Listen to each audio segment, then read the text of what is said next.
Blessings of the Triple Gem, Teruan Saranai.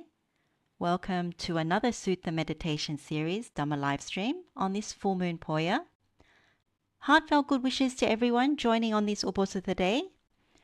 Today we are examining the Sekha-paṭipadā Sutta. So this is Majjhima Nikaya, discourse number 53. And the Buddha's request to Venerable Ananda to teach the Sakyans about the disciple in higher training who has entered upon the way. So firstly, this is a teaching that has been taught to lay disciples of the Buddha. Secondly, it's a teaching that is for those who have already entered the stream. In other words, those who have noble attainment from stream entry all the way up to an arahant who hasn't yet destroyed all the taints. So those having the right view, developing the Noble Eightfold Path towards the ultimate goal of Nibbana, and also the freedom from this whole mess of suffering. And we'll go into this more a little later when we look at what is actually a Sekha. And thirdly, this teaching is primarily about how to develop towards becoming accomplished or perfect in true knowledge and conduct. So in Pali, this is vijjācaraṇasampanno. In our last live stream, which was on Poson Poya, we examined the Mahanama Sutta. So that was Anguttara Nikaya, chapter 11, discourse number 11 and 12. And when we looked at that, we looked at how to develop the practice of the 6 recollections. One of those 6 recollections, if you recall, is the recollection of the Buddha, Buddhanusati. So accomplished or perfect in true knowledge or conduct, vijjācaraṇasampanno, is one of the qualities of the Buddha. And we briefly went through those 3 knowledges and 15 conduct in that session. So arahants who have destroyed the taints have also developed this quality to perfection. And we can see the significance of this teaching towards reaching the ultimate goal of Nibbana. When we recollect the Buddha and the arahants who have destroyed the taints, we can know that they have perfected these things. So if we want to be like them, to realize freedom from all suffering, then this is how we should train. So some of you will know that there are a series of talks published a few years ago on this Sutta meditation series YouTube channel, as well as the podcast. And there was a series called Trainers or Trainees Mode of Progress. So we went all the way up to publishing the good quality of energetics, or āraddhavīriyo. And those talks are still available and useful, so they can be accessed. And in today's session, we're going to examine the whole teaching given in this Sekha-paṭipadā Sutta. It's a wonderful teaching because it helps us to develop, and it can also be meditated upon in terms of sharpening our spiritual faculties and other path factors. Let's begin by paying respects to the Triple Gem. We can bow our heads and Anjali. Homage to the Buddha, homage to the Dhamma, and homage to the Noble Sangha.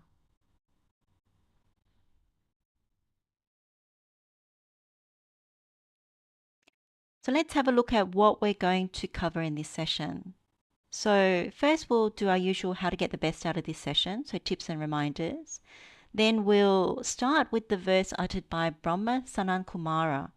And this is what appears at the end of the discourse. And there's a reason why we're looking at that. And we'll also look at it at the end of the discourse as well. Then we'll briefly look at why this teaching is beneficial, though the depth of this teaching will become more understood as we deep dive into the discourse. We'll take an overview of the Sekha-paṭipadā Sutta, as we would usually do, because this gives us a snapshot of the Sutta architecture and what to expect. And we'll also look at who is a trainee or Sekha, because it's one of the questions that usually comes up, so we'll look into that. Then we'll start the discourse and then deep dive into the 15 qualities of conduct. Then the simile of a hen's chicks capable of breaking out of their shells, which is about the 3 knowledges. And then we'll close the session by sharing the merit and blessings. So how to get the best out of this session? The most important thing is to keep an open mind. We are open and attentive to the Buddha's words in this discourse, and in particular to Venerable Ananda's teaching here, and the instructions for how to contemplate and also to develop this particular Sekha-patipada. Be okay with not understanding everything, so whatever you understand, It's okay. Take it and use it to practice later. And maybe that's all that's needed right now. And so the rest will come later. So don't worry about these things. The other thing to remember is that we are all learners. We're here to lean on each other, to take this time to make effort towards developing the Noble Eightfold Path, and we're walking this path together. Also apply yourself to the Noble Dhamma. This is really giving yourself the opportunity to contemplate the Dhamma during the session. So not just listening, but bring some of our own examples. So use your own examples, because this is the way we connect with the Dhamma. The Buddha's teaching is, of course, a wisdom pathway. And so when we see the Dhamma directly through applying our own examples, then we gain direct insight. And again, as we always say, and now that we know in a deeper sense, when we see the Dhamma, when we penetrate the Dhamma, then we see Buddha. And when we see Buddha, we see the Dhamma. And then lastly, have good wishes for everyone, those who are online right now, but also anyone who's helped us and continues to help us on this spiritual path.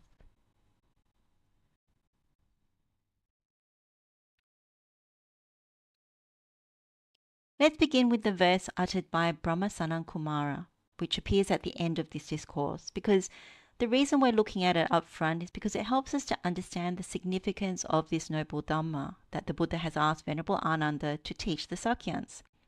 So it says, the ruling elite is the best among people, for those whose standard is the clan. So we're talking about those that rely on lineage. And then it goes on to say, but one accomplished or perfect in knowledge and conduct is best amongst devas, so divine beings, and humans. So before we explore the meaning of this verse, let's just go over who is this Brahmā Sanaṅkumara. He's a Mahabrahma who appears in a number of discourses in the Sutta Pitaka. So for example, particularly in the Digha Nikaya, the longer discourses, in the Janava Sabba Sutta, there's a remarkable account of him where he appears in the divine world and he's teaching Dhamma to divine beings. And also in the Mahasamaya Sutta, he also is present at the great congregation of divine beings that went to pay homage to the Buddha. But what he is best remembered for is uttering this particular verse. So he does so in a number of discourses. So it gives this really strong impression that he has some resonance or some insight into this particular Dhamma. And also the Buddha, he's actually in fact uttered this verse as well. So he referred to this verse when he was speaking of Venerable Mahakappina. And this was in the Mahakappina Sutta in Samyutta Nikaya. So what is the significance of this verse? So the first part is the ruling elite is best amongst people, for those whose standard is the clan.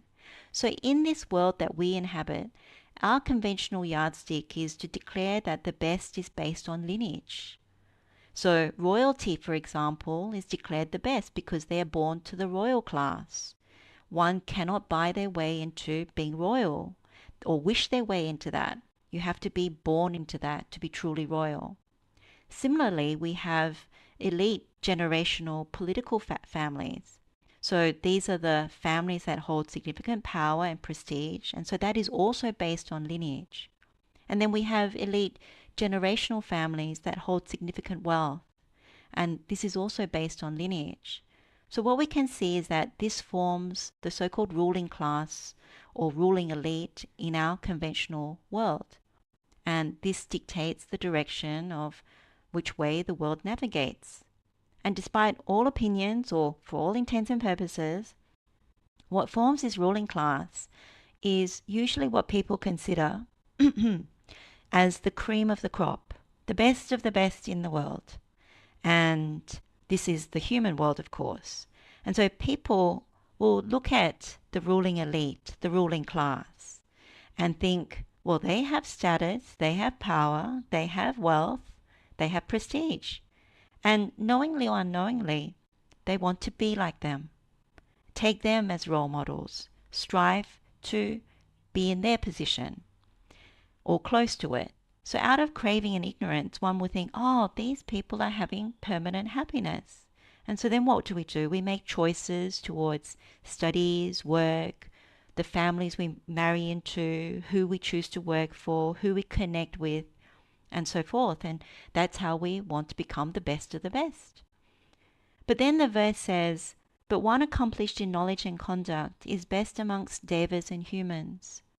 So this particular statement is really, really significant because it's saying more than what the conventional world looks up to. Someone who is accomplished or perfect in true knowledge and conduct is the best amongst not just human beings, but also those in the divine realm.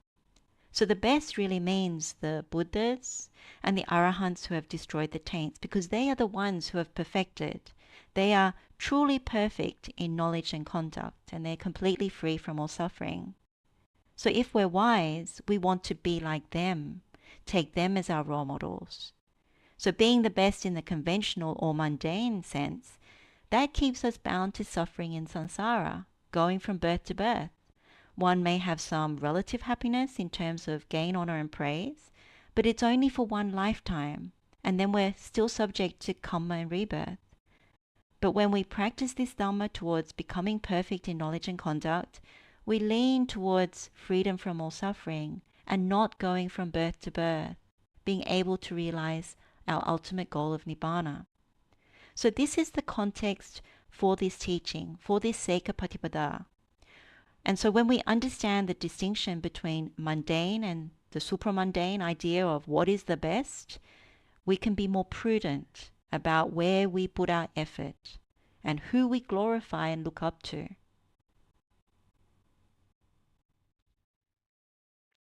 So why is this teaching beneficial? So more than that. So if we go a little bit further, it's an important teaching because it's directed towards lay disciples or noble lay disciples of the Buddha. And we owe another debt of gratitude because it's Mahanama who is receiving this teaching with the Sakyans. And quite often when we talk about higher training, there is a misperception that lay disciples don't get these kinds of teachings. But what we will see from the Sekha-patipada, if one has the right view, then this is the teaching that enables lay people to develop further, develop all the way to Nibbana. And so this is really a path of practice for higher training in virtue, so sila, concentration, samadhi, and wisdom, paññā. If we develop these qualities, then what is said in the suttas is that we develop and make progress, we will not decline. And we can also not be overrun by Mara because we are supported by knowledge and conduct that protects what we have developed and prevents us from decline. And naturally, the other things that we read in the sutta about people who have this kind of knowledge and conduct, we're worthy of offerings. And then, of course, these qualities, they enable us to develop the requisites for enlightenment, so bodhipakya dhammas. So these are all sharpened, like our spiritual faculties are sharpened, the powers are sharpened, the bases of spiritual power are also developed. Satipatthana, the establishments of mindfulness are developed, as we shall see, and on like that. The Noble Eightfold Path, we stay on course of that path, not slide back to the wrong path. And so this last one is it will lead to ultimately realizing Nibbana. And that becomes very apparent when we get into the latter part of this teaching, which is about the knowledge of the destruction of the taints and being able to access liberation of the mind and liberation by wisdom.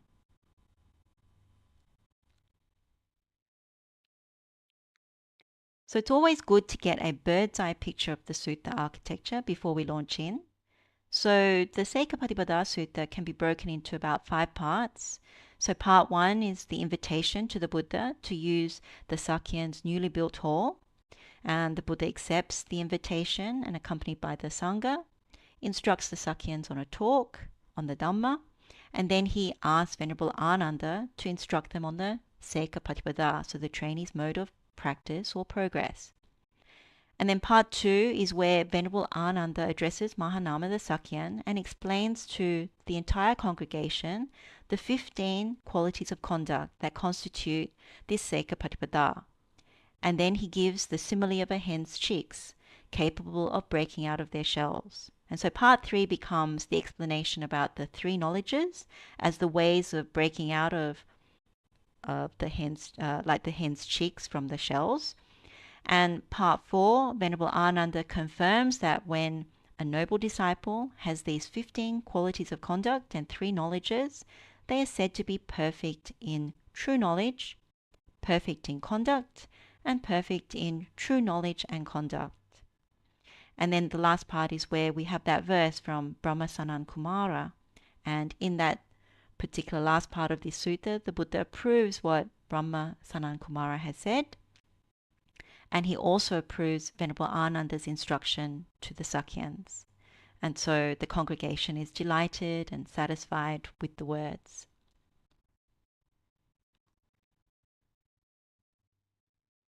So let's now look at who is a trainee.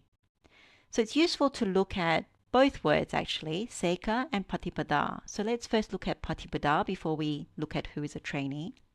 So Patipada is the more straightforward term because it can be translated as the method or the means, the way, the mode of progress, the line of conduct, path of practice, higher training. So basically, it's the means for reaching a goal or destination. So in the Buddha's terms, it's a path of practice, the higher training that leads to the destruction of the taints and to the supreme bliss and safety of Nibbana. Now the term Sekha, that's been translated as trainee, learner, one who pursues the higher training, and also one who is imperfect. So this last one is based on the derivation from Asekha, which Asekha is usually called someone who is perfected or adept, and usually referred to in terms of an arahant, one who has no more to learn in terms of liberation. When we go to the Mullapariyaya Sutta, this is Majjhima Nikāya discourse number 1, Sekha there is defined as one who is in higher training, whose mind has not yet reached the goal, and who is still aspiring to the supreme security from bondage to samsara. And a similar definition is found in the Pathama Sekha Sutta, and that's in Itivuttaka. It's also defined, so Sekha is also defined as one who's entered the Noble Eightfold Path to liberation, also one who has attained the eye of the Dhamma, meaning someone who has entered the stream, having gained initial breakthrough to the truth of the Dhamma, having glimpsed Nibbana. And in the Sekha Sutta, which is on the screen now, this is Samyutta Nikāya, chapter 48, discourse number 53, the Buddha has given 3 methods by which one can understand I am a trainee or a Sekha. So let me just read that out. Here, bhikkhus, a bhikkhu who is a trainee, understands as it really is, this is suffering. He understands as it really is, this is the origin of suffering. He understands as it really is, this is the cessation of suffering. He understands as it really is, this is the way leading to the cessation of suffering. This is the method by means of which a bhikkhu who is a trainee, standing on the plane of a trainee, understands I am a trainee. So this is direct insight into the Four Noble Truths. Then the Buddha says, again, bhikkhus, a bhikkhu who is a trainee considers thus, is there outside here another ascetic or Brahmin who teaches a Dhamma so real, true, actual as the Blessed One does? He understands thus, there is no other ascetic or Brahmin outside here who teaches a Dhamma so real, true, actual as the Blessed One does. This too is a method by means of which a bhikkhu who is a trainee, standing on a plane of a trainee, understands I am a trainee. So there's supramundane knowledge arising because one has noble right view. One wouldn't take someone outside of the Buddha and what the Buddha teaches of the Dhamma as the teacher. And then the third one is, again, bhikkhus. A bhikkhu who is a trainee understands the 5 spiritual faculties. So the faculty of faith, or what we call conviction, the faculty of energy, the faculty of mindfulness, the faculty of concentration, the faculty of wisdom. He does not yet dwell, having contacted with the body. That is their destination, their culmination, their fruit, their final goal. But having pierced it through, with wisdom he sees. This too is a method by means of which a bhikkhu who is a trainee, standing on the plane of a trainee, understands I am a trainee. So in each case, there is supramundane knowledge arising from noble right view. And this aligns with what we know from the Kosambhya Sutta, where the Buddha has spoken about 7 different things, with the arising of right view that is noble and the supramundane knowledges. So the question that people often ask is, does this mean if one doesn't or hasn't realized noble attainment, hasn't entered the stream, is it not possible to develop in accordance with the Sekha-patipada Sutta? And of course, this isn't the case. It would certainly be beneficial, even without noble attainment, to develop the Sekha-patipada. However, it is also possible, and something to bear in mind, is that those without noble attainment, meaning those that don't have right view, may not easily understand why certain qualities, such as conduct and also knowledge, are important, and therefore not able to fully develop them. So what this really means is there may be some doubt about the Buddha, or the Dhamma, or the Sangha, and so that is what obstructs one's practice. For example, one of the key obstructions in most of what we find is, in terms of mundane and supramundane right view, is the disregard for karma and rebirth. So if this is the case, then it's difficult to penetrate why we need to develop the 15 conduct or charana dhammas. And this will become more apparent when we deep dive into each of these qualities of conduct and also the knowledges. So if there's any doubt about Buddha, Dhamma and Sangha in whatever way, then certain things won't make sense and one would keep questioning. And rather than seeing the benefit and fruit of developing, one would challenge and maybe disregard certain things. And so the Sekha-patipada is not complete. So it doesn't bear great fruit. And in many ways, one is demonstrating duvacha qualities, not being easy to instruct. And in many ways, it's unfortunate, and that's really because of the absence of right view. So when one has entered the stream or higher, then one's right view is established about the Four Noble Truths and not taking anyone outside of the Buddha as the teacher. So when we take the Buddha as a teacher, what we're really taking is Dhamma as the teacher, because it's Dhamma that originates from the Buddha, and the Buddha is the originator of the Dhamma and embodies all the Dhamma. So as a result, it's much more straightforward for one who has noble attainment to develop the Sekha-patipada.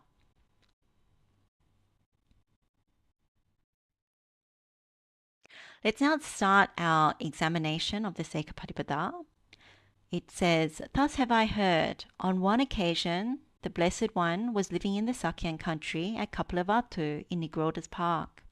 Now on that occasion, a new assembly hall had recently been built for the Sakyans of Kapilavatthu, and it had not yet been inhabited by any recluse or Brahmin or human being at all.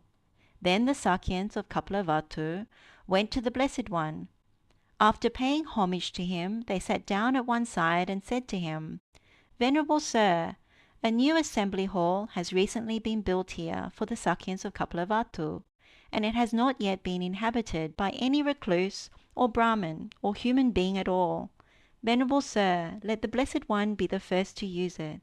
When the Blessed One has used it first, then the Sakyans of Kapilavatthu will use it afterwards. That will lead to their welfare and happiness for a long time.' The Blessed One consented in silence. Then, when they saw that he had consented, they got up from their seats, and after paying homage to him, keeping him on their right, they went to the assembly hall. They covered it completely with coverings and prepared seats, and they put out a large water jug and hung up an oil lamp. Then they went to the Blessed One, and after paying homage to him, they stood at one side and said, 'Venerable Sir, the assembly hall has been covered completely, with coverings and seats have been prepared. A large water jug has been put out and an oil lamp hung up. Let the Blessed One come at his own convenience.' Then the Blessed One dressed, and taking his bowl and outer robe, he went with the Sangha of bhikkhus to the assembly hall. When he arrived, he washed his feet, and then entered the hall and sat down by the central pillar, facing the east. And the bhikkhus washed their feet, and then entered the hall and sat down by the western wall facing the east, with the Blessed One before them. And the Sakyans of Kapilavatthu, so that's a repeat, So then when the Blessed One had instructed, urged, roused, and gladdened the Sakyans of Kapilavatthu with talk on the Dhamma for much of the night, he said to Venerable Ananda, 'Ananda, speak to the Sakyans of Kapilavatthu about the disciple in higher training who has entered upon the way. My back is uncomfortable, I will rest it.' Yes, Venerable Sir, the Venerable Ananda replied. Then the Blessed One prepared his patchwork cloak, folded in four, and lay down on his right side in the lion's pose, with one foot overlapping the other, mindful and fully aware, after noting in his mind the time for rising. Then the Venerable Ananda addressed Mahanama the Sakyan thus: Mahanama, here a noble disciple is possessed of virtue, guards the doors of his sense faculties, is moderate in eating, and devoted to wakefulness. He possesses 7 good qualities, and he is one who obtains at will, without trouble or difficulty, the 4 jhanas that constitute the higher mind and provide a pleasant abiding in this life. So what we have here on this slide is a visual of the 3 knowledges and 15 conduct that we often use to depict the trainee's path of practice or mode of progress, so Sekha-patipada. So this gives us an idea of the development of this path of practice. In the Aparihaniya Sutta, so this is Anguttara Nikaya, chapter 4, discourse number 37, the Buddha has said that one who possesses the first 4 qualities is incapable of decline and is in the vicinity of Nibbana. What for? Here a bhikkhu is accomplished in virtuous behavior, guards the doors to the sense faculties, observes moderation in eating, and is intent on wakefulness. And then in the Apannaka Sutta, Anguttara Nikaya, chapter 3, discourse number 16, the Buddha's also stated, possessing 3 qualities, a bhikkhu is practicing the faultless or true way, and has laid down the groundwork for the destruction of the taints. What 3? A bhikkhu guards the doors of the sense faculties, observes moderation in eating, and is intent on wakefulness. So, complementing the Apannaka Sutta, Venerable Sariputta has actually said that one who guards the sense doors, or one who doesn't guard the sense doors, so leaves them unguarded, one who is also immoderate in eating and not given to wakefulness, as long as he lives, it's impossible for him to maintain the spiritual life in all its fullness and purity. And so that was in the Sariputta Sutta. So we can see that the first 4 qualities are very, very important in terms of fruition of the path, and also to be able to live with purity that is needed to develop the Noble Eightfold Path and not stray away from the Noble Eightfold Path, which is the way out of suffering. So one could say that the first 4 conduct are really core qualities that help us to make progress, not to decline, and they heavily lean towards Nibbana. Then we have the 7 good qualities, so in Pali, sattahi, sadamahi. So what we need to know about these 7 good qualities is that they are bright internal qualities that support the path. So these are qualities that make it difficult for unwholesome or unskilled states by body, speech, and mind to find a foothold in our practice. And so we can understand why the Buddha has said in the Asaddha Sutta that in regard to these 7 good qualities, that what is a good person? So a sappurisa, it's someone who has conviction, moral shame, fear of wrongdoing, they have learned much, they're energetic, they're mindful, and they're wise. So this is a sappurisa, a good person. And then what is a better person? So a sappurasatara, it's someone who is personally accomplished in those 7 good qualities, and they also encourage others in these same qualities. So that's a sappurasatara. So we also know the opposite of that, one who doesn't have these qualities, who it would be called a asappurisa, so a bad kind of person, because they have bad qualities. And so an asappurasatara is someone who encourages others in those bad qualities. So the opposite of this. And then we have the last 4 conduct, which is the 4 jhanas or mental absorptions. And this is usually associated with right concentration in the Noble Eightfold Path, and also the pleasant abiding that we can cultivate in this life as we make progress towards the ultimate goal. Excuse me. So that makes up the 15 charana dhammas or conduct that we need to develop. So then at the top we have the 3 knowledges, so the true knowledges, and they are the recollection of manifold past lives in their modes and details, And then the second is with the divine eye, seeing beings passing away and reappearing. And then finally, by realizing for oneself with direct knowledge, one enters upon and abides in the liberation of mind and liberation by wisdom. And that is taintless with the destruction of the taints. So that's what we're going to examine in more detail in this discourse. So let's deep dive. And how is a noble disciple possessed of virtue? Here a noble disciple is virtuous. He dwells restrained with the restraint of the patimokkha. He is perfect in conduct and resort, and seeing fear in the slightest fault. He trains by undertaking the training precepts. This is how a noble disciple is possessed of virtue. This first conduct that we need to develop is really about virtue or virtuous behavior, our sīla in Pali. So we need to be consummate or perfect in virtue in body, speech, and mind. And the intention is that the path is not all about virtue, but it is what we need to develop in order to develop the Noble Eightfold Path. So here Venerable Ananda has stated that we must dwell restrained. So sangvara sangvuto viharati. So here he refers to the patimokkha, which in the case of bhikkhus and bhikkhunis, in the case of bhikkhus it's 227 rules. In the case of bhikkhunis it's over 311 or 21 rules, something like that. And then it can also be 10 precepts and whatever training rules, and this is for novices, so samaneras and samaneris. And when it comes to lay disciples, it starts with 5 precepts, 8 precepts, 10 precepts, or dasakusala, so the 10 wholesome conduct that we develop. And this is virtue in body, speech, and mind. So this is what essentially underpins the Noble Eightfold Path. So whatever it is that we are taking up as our virtue, we restrain from any unwholesome or unskilled conduct, so any misconduct. And then it is said, perfect in conduct and resort. So here in Pali, this is āraddhavīriyo. So this is being translated as consummate in behavior and sphere of activity, not just perfect in conduct and resort. So this gives us a sense of wherever we pasture, wherever we spend our time or put ourselves in, that's the field of our good conduct. So when we reflect, do we go and spend time in suitable or unsuitable places, whether it's physically or over the internet, or what kind of company do we keep? Do we associate with suitable or unsuitable company?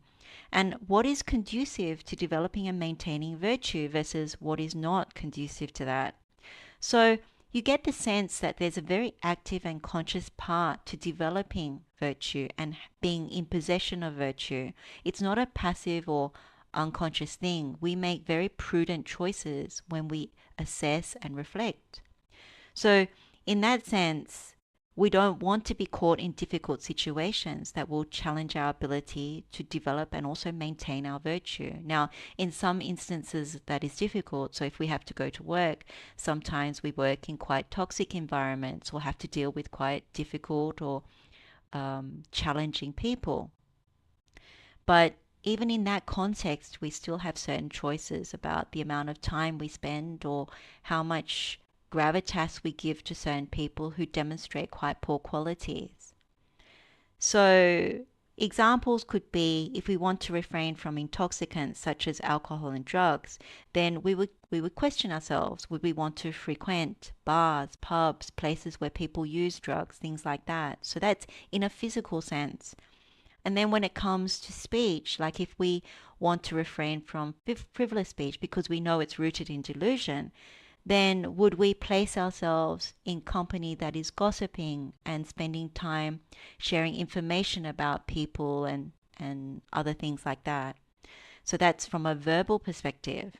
And then when we think about if we're trying to refrain or keep the mind clear of ill will, for example, then would we want to spend hours watching programs that are imbued with that, and or watching news that is imbued with that, where people are angry and wanting all sorts of harmful things to be undertaken? So these are the things that we consider at a mental level. So for each of us, wherever we're at in our practice, that's what we actually consider and contemplate as part of developing sīlasampanno. And then Venerable Ananda has said, seeing fear or danger in the slightest fault, one would train. So here it's important to understand that we don't undertake precepts or develop virtue just because the Buddha taught this. It's not commandments or we do it out of guilt. We actually develop virtue because we understand with right view and also with wisdom and insight. So we know that there are karmic consequences of our actions, like both wholesome and unwholesome actions. So in the case of unwholesome, we know from various teachings such as Sansapaniya Sutta, our practice of the Vatuppama Sutta, our development of loving kindness through the Karaniya Metta Sutta, and so on, one can expect rebirth in a bad destination, particularly if we don't have noble attainment. And knowing this, that's how we know and see the danger in the slightest fault.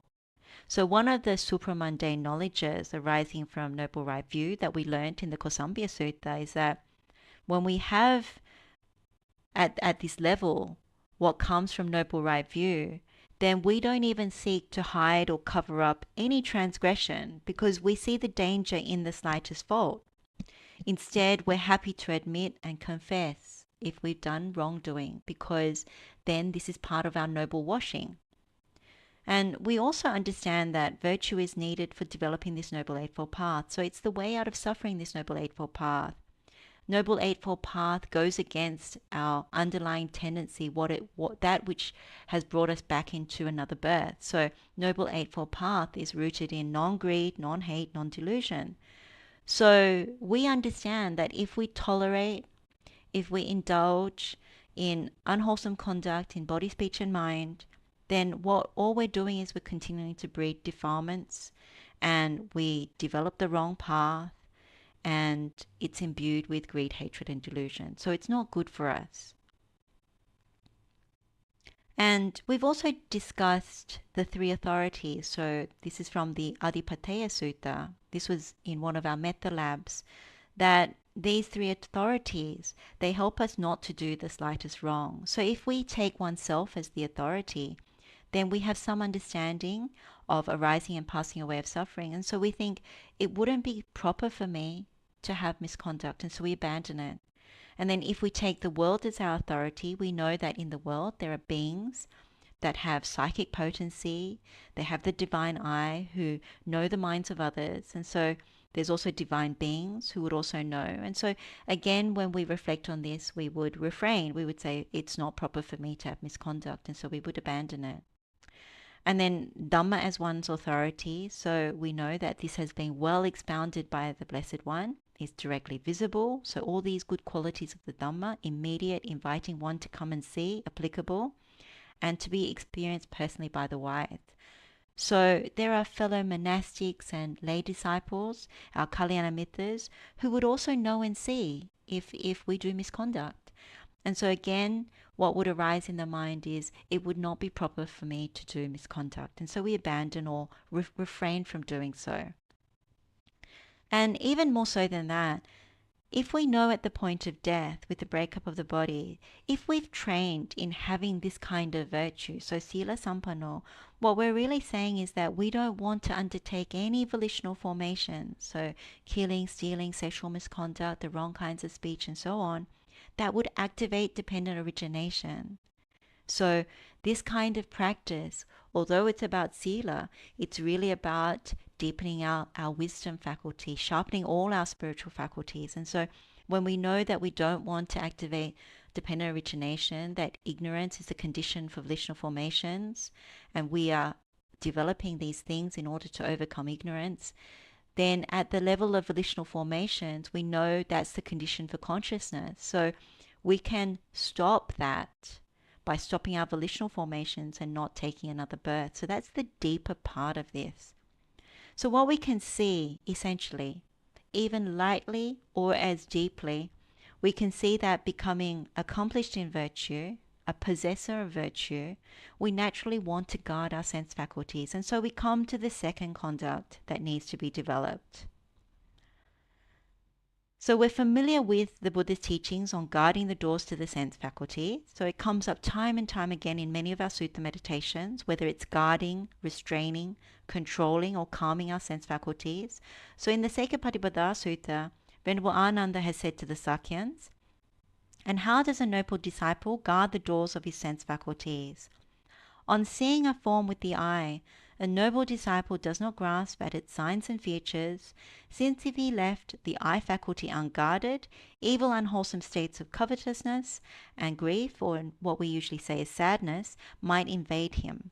So abhijja domanassa. He practices the way of its restraint, he guards the eye faculty, he undertakes the restraint of the eye faculty. And so then it goes on, and it's the same thing for hearing a sound with the ear, smelling an odor with the nose, tasting a flavor with the tongue, touching a tangible with the body, or cognizing a mind object with the mind. A noble disciple does not grasp at its signs and features, since if he left the mind faculty unguarded, evil unwholesome states of covetousness and sadness might invade him, and he practices the way of its restraint. He guards the mind faculty, he undertakes the restraint of the mind faculty. That is how a noble disciple guards the doors of his sense faculties. So this is very similar to what we've examined in the Karmapāma Sutta, the Buddha's simile of the tortoise. So if we see danger, like a tortoise who retracts its head and limbs into its hard shell, we would guard the sense faculties. If we don't, then covetousness and sadness, abhijja domanassa, would disturb the mind. And this kicks off other unskilled states. We know covetousness and sadness are the enemies of concentration due to desire. So in Pali, that's our chanda samadhi. So when we did the meditation on painful practice with slow realization, so our first doorway to nibbana that culminates in metta, then this is how we develop that concentration. So if we understand the significance of this meditation, then we know that chanda samadhi, we develop the desire for nibbana. And this is having understood the noble truth of suffering. So when we don't guard the doors to our sense faculties, what this really means is we obstruct the desire for nibbana, and we stay bound to this world, stay bound to samsara. So when it comes to developing boundless loving kindness or metta, we are actually hindered from this because we can't control or calm our sense faculties. So even in Pamada Vihari Sutta, when we dwell negligently without sense restraint, the mind gets polluted, and if the mind is polluted, there is no gladness, pamojja, no rapture, piti. The body doesn't become tranquil, one dwells in suffering. The mind does not become still or concentrated, and the truth doesn't become apparent. So these are all the reasons why the Buddha keeps telling us, guard the doors to the sense faculties. One of the really good meditations is actually the one where we look at inherently greed, hatred, and delusion. But it's really looking at beginning with the different kinds of sense objects, the type of sense contact that we experience, the different feelings that arise, and how the result is only dukkha, the three kinds of dukkha. So we know if we see an agreeable object with our eye and we grasp its signs and features, we experience sense contact that is pleasant, contact being eye, form, and eye consciousness. And of course, pleasant feeling arises. But what is the result? We can see here that it's painfulness in change, vipranama dukkha, because these things that we take, these agreeable objects that we take, they're subject to change. So aging arises. So for example, if we see a person that we take as agreeable, usually we write an essay about what we've seen, and we take that sense contact as pleasant. So pleasant feeling arises. We're happy to see that person. But then when we look and we see that aging has arisen, and this is not just aging of the object, it's both aging of our eye, so our sense base, the eye. Of course, the person that we see is subject to aging, but so is our eye consciousness is subject to aging. And so the result can only be painfulness in change. So it's actually quite deep Dhamma. When we understand this, we don't want to keep developing the greed path, which is what happens with the column with the agreeable object. And with the second column, this disagreeable object, If we grasp its signs and features, we experience sense contact as painful, and painful feeling arises, and we can see that the result is painfulness in pain, dukkha dukkata. So another example, let's say we take our aging or sick body. Each time we see it in the mirror or we look at the affected part, the sense contact we experience is painful, and painful feeling arises. And so we go to painfulness in pain. So this is known as the hate path. And then with the neither agreeable nor disagreeable object, so this is the third column here, there's sense contact that is experienced as neither painful nor pleasant, and neither painful nor pleasant feeling arises, and the result is painfulness in construction, so sankhara dukkha. So for example, even something as simple as seeing a gadget in the kitchen. So we're kind of neutral about that object. So sense contact is quite neutral as well. And so a kind of neutral feeling arises. We simply use that gadget. But one day when that gadget breaks, so it no longer works, we experience this painfulness in construction, because what is happening is that there's a passing away. It's like a death that happens. So whatever we construct is like that. It doesn't last. There's a death-bound nature to it. And so this is known as the delusion path.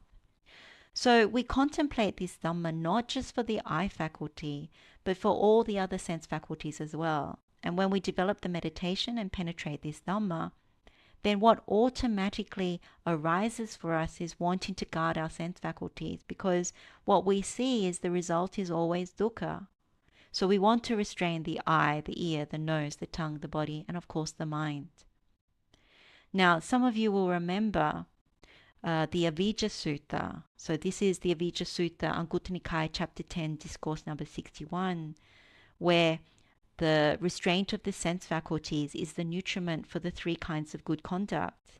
So what this really means is that when we have sense restraint by guarding the doors to our sense faculties, so good physical conduct means we refrain from killing living beings, refrain from taking what is not given or stealing, and refrain from sexual misconduct. On the verbal conduct side, we refrain from the four kinds of wrong speech. So we give up false speech, harsh speech, divisive speech, and frivolous speech. And then we have the good mental conduct. So we refrain from covetousness, ill will, and wrong view.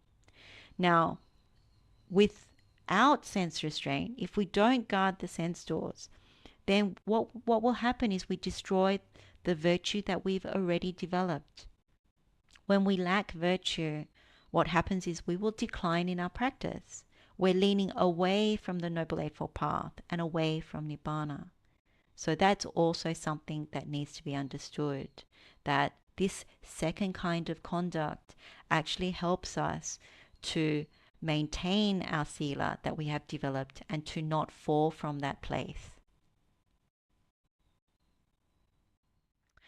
And how is a noble disciple moderate in eating? Here, reflecting wisely, a noble disciple takes food neither for amusement, nor for intoxication, nor for the sake of physical beauty and attractiveness, but only for the endurance and continuance of this body, for ending discomfort and for assisting the spiritual life, considering, thus I shall terminate old feelings without arousing new feelings, and I shall be healthy and blameless and shall live in comfort.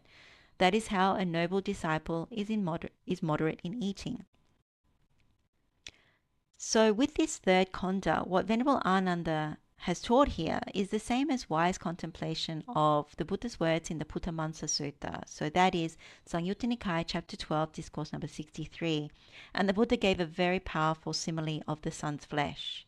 So this is really about the physical nutriment and understanding about the physical nutriment. So Kapalinkara Ahara, also known as form. So as we know, and from what we've studied of the physical nutriment, we know it's important to have the correct view towards food. Food is one of the main things that we misapprehend as the physical nutriment, and it is our craving for food that is one of the main causes for this whole mass of suffering. So what are the key words that Venerable Ananda has used? Never davaya, so not for amusement or taken playfully. So this means we don't just eat for fun or in a frivolous way. Na madaya, so not for intoxication.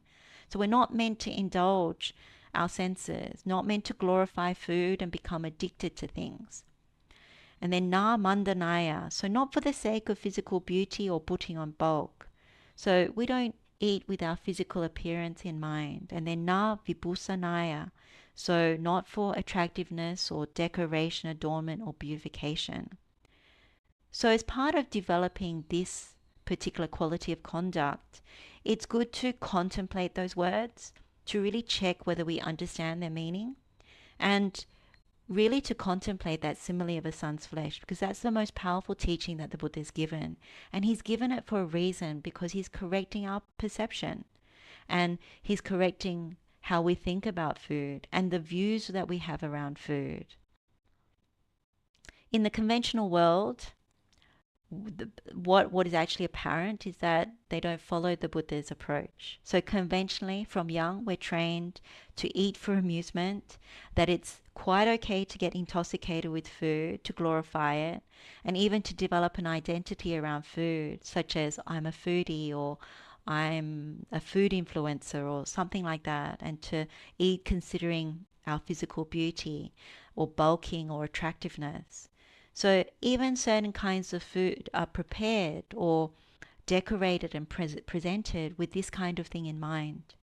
So as a result, if one truly understands why Buddha teaches in this way, why Venerable Ananda is expressing this particular part of the Dhamma in this way, it's because we don't want to increase craving. So when we increase craving, what we're really doing is we're saying we're abhinandati, abhiwadati, ajosayatiti around particular foods. So we take delight, we welcome or express, and we remain holding. So we've all taken examples, if you've been following this series, where we think about our favorite foods and we say, oh, wow, let's go and get that. And then while we're eating it, we're writing huge essays about that food, and we're holding on to it and saying, when can I have it again? And so it kicks off the whole paticca-samuppada. So there's delight, and with delight, then there's clinging. If there's clinging, then there's existence. And so we're really depositing for another eye, ears, nose, tongue, body, and mind in the future. And so at the point of death, then automatically there's birth. And with birth, there's aging and death and this whole massive suffering. So we know this from our practice of the Samadhi Bhavana Sutta. And so when we see that, we realize, oh, this little bit of pleasure ends up creating and constructing another birth and this whole massive suffering. And so when you understand that birth is suffering, and then you see that aging is suffering, sickness is suffering, death is suffering, and doing this over and over again is suffering, then there is insight into that. And so what we actually want to do is to develop the profitable perception of food. And we can look at the profitable perception series for that, or even looking at the first profitable direction. So here, as Venerable Ananda has stated, we are meant to take food only for the endurance and continuance of this body, for ending discomfort and for assisting the holy or spiritual life, considering, thus I shall terminate old feelings without arousing new feelings, and I shall be healthy and blameless and shall live in comfort. With this Sekha-patipada, we eat only to nourish and sustain the body, to support us to develop the Noble Eightfold Path towards liberation. So that means we eat to reduce and subdue any discomfort. So when we're hungry or we have other afflictions, such as we need to take medicine or things like that, so we eat so that those old hunger pangs or certain other conditions are subdued. So that's what the Buddha means, or Venerable Ananda means, by old feelings, terminating old feelings, because that's the vipaka of birthing this kind of body. We have those kinds of feelings arise. And then for those who are skilled, it's also possible to develop the iddhipadas, so the basis of spiritual power, to also overcome old feelings. And then we don't eat to increase our craving for food. So this literally means we're not coveting different kinds of food when we understand this Dhamma. We don't go down the greed path, and this is really about new feelings. So we're not trying to create new feelings through craving. The Buddha gave a wonderful teaching to King Kosala in the Dhammapada Sutta. This is Samyutta Nikaya, chapter 3, discourse number 13. When he said to King Kosala, those who always dwell in mindfulness, observing measure in the food they eat, find that their discomfort, afflictions grow less. Aging gently, life for them is long. So we can see that aside from reducing the discomfort, so the dukkha, and though we are subject to aging and sickness, a side benefit of eating moderately is that the process of aging is more gentle. And the Buddha promotes that it is also leaning towards a bit of longevity. And we may also attract less diseases associated with not eating in moderation. So it's also important not to eat out of guilt or anger. Instead, that when we're eating, we actually eat out of gratitude, so we can reflect on the entire food processes, how we depend on insects, farmers, cultivators, farmhands, drivers, shop owners, grocery stores, workers, the people who buy our food, the people that prepare our food. And so when we eat with gratitude, we become less indebted. And also remember, and this is something that often comes up as a question, when we eat, so at the time of eating, we don't contemplate the repulsiveness of food. We only do the contemplation on the repulsiveness of food when we do our formal meditation, our sutta meditations. But when we're actually eating, we reflect on gratitude, on the food on the table, and we eat in moderation. Just that. And then the other part of it is we can also contemplate what happens when we overeat, so overindulge. Because when we do that, we also see that it's driven by sensual desire. So we're not seeing food in the right way, or it might be our past habit tendencies. And to see that when we overeat, it is one of the conditions for dullness and drowsiness to arise. So tīna-mitta, sometimes also called sloth and torpor. So the hindrances get activated and we become happy to literally eat and sleep. And the Buddha has given another simile of being like a fattened hog fed on fodder. And so this is in Dhammapada, and it was in reference to the Dhammapada verse number 325. Again, this relates to King Pasenadi of Kosala. And so the Buddha has said when someone is drowsy, when they've eaten too much, they literally sleep and roll around. So not a good thing, not conducive to the noble path. So if we're not moderate in eating, it doesn't lead to the next quality of conduct, which is wakefulness, jāgariyaṁ, which is the fourth conduct that we need to develop. So we can see there's a link between moderation in eating and wakefulness, and whether we lean towards nibbana. And how is a noble disciple devoted to wakefulness? Here, during the day, while walking back and forth and sitting, a noble disciple purifies his mind of obstructive states. In the first watch of the night, while walking back and forth and sitting, he purifies his mind of obstructive states. In the middle watch of the night, he lies down on the right side in the lion's pose with one foot overlapping the other, mindful and fully aware, after noting in his mind the time for rising. So at the beginning of the sutta, you see that this is what the Buddha has done. He has done exactly this. Even as he laid down to rest after giving the Dhamma teaching, he actually noted in his mind the time for rising.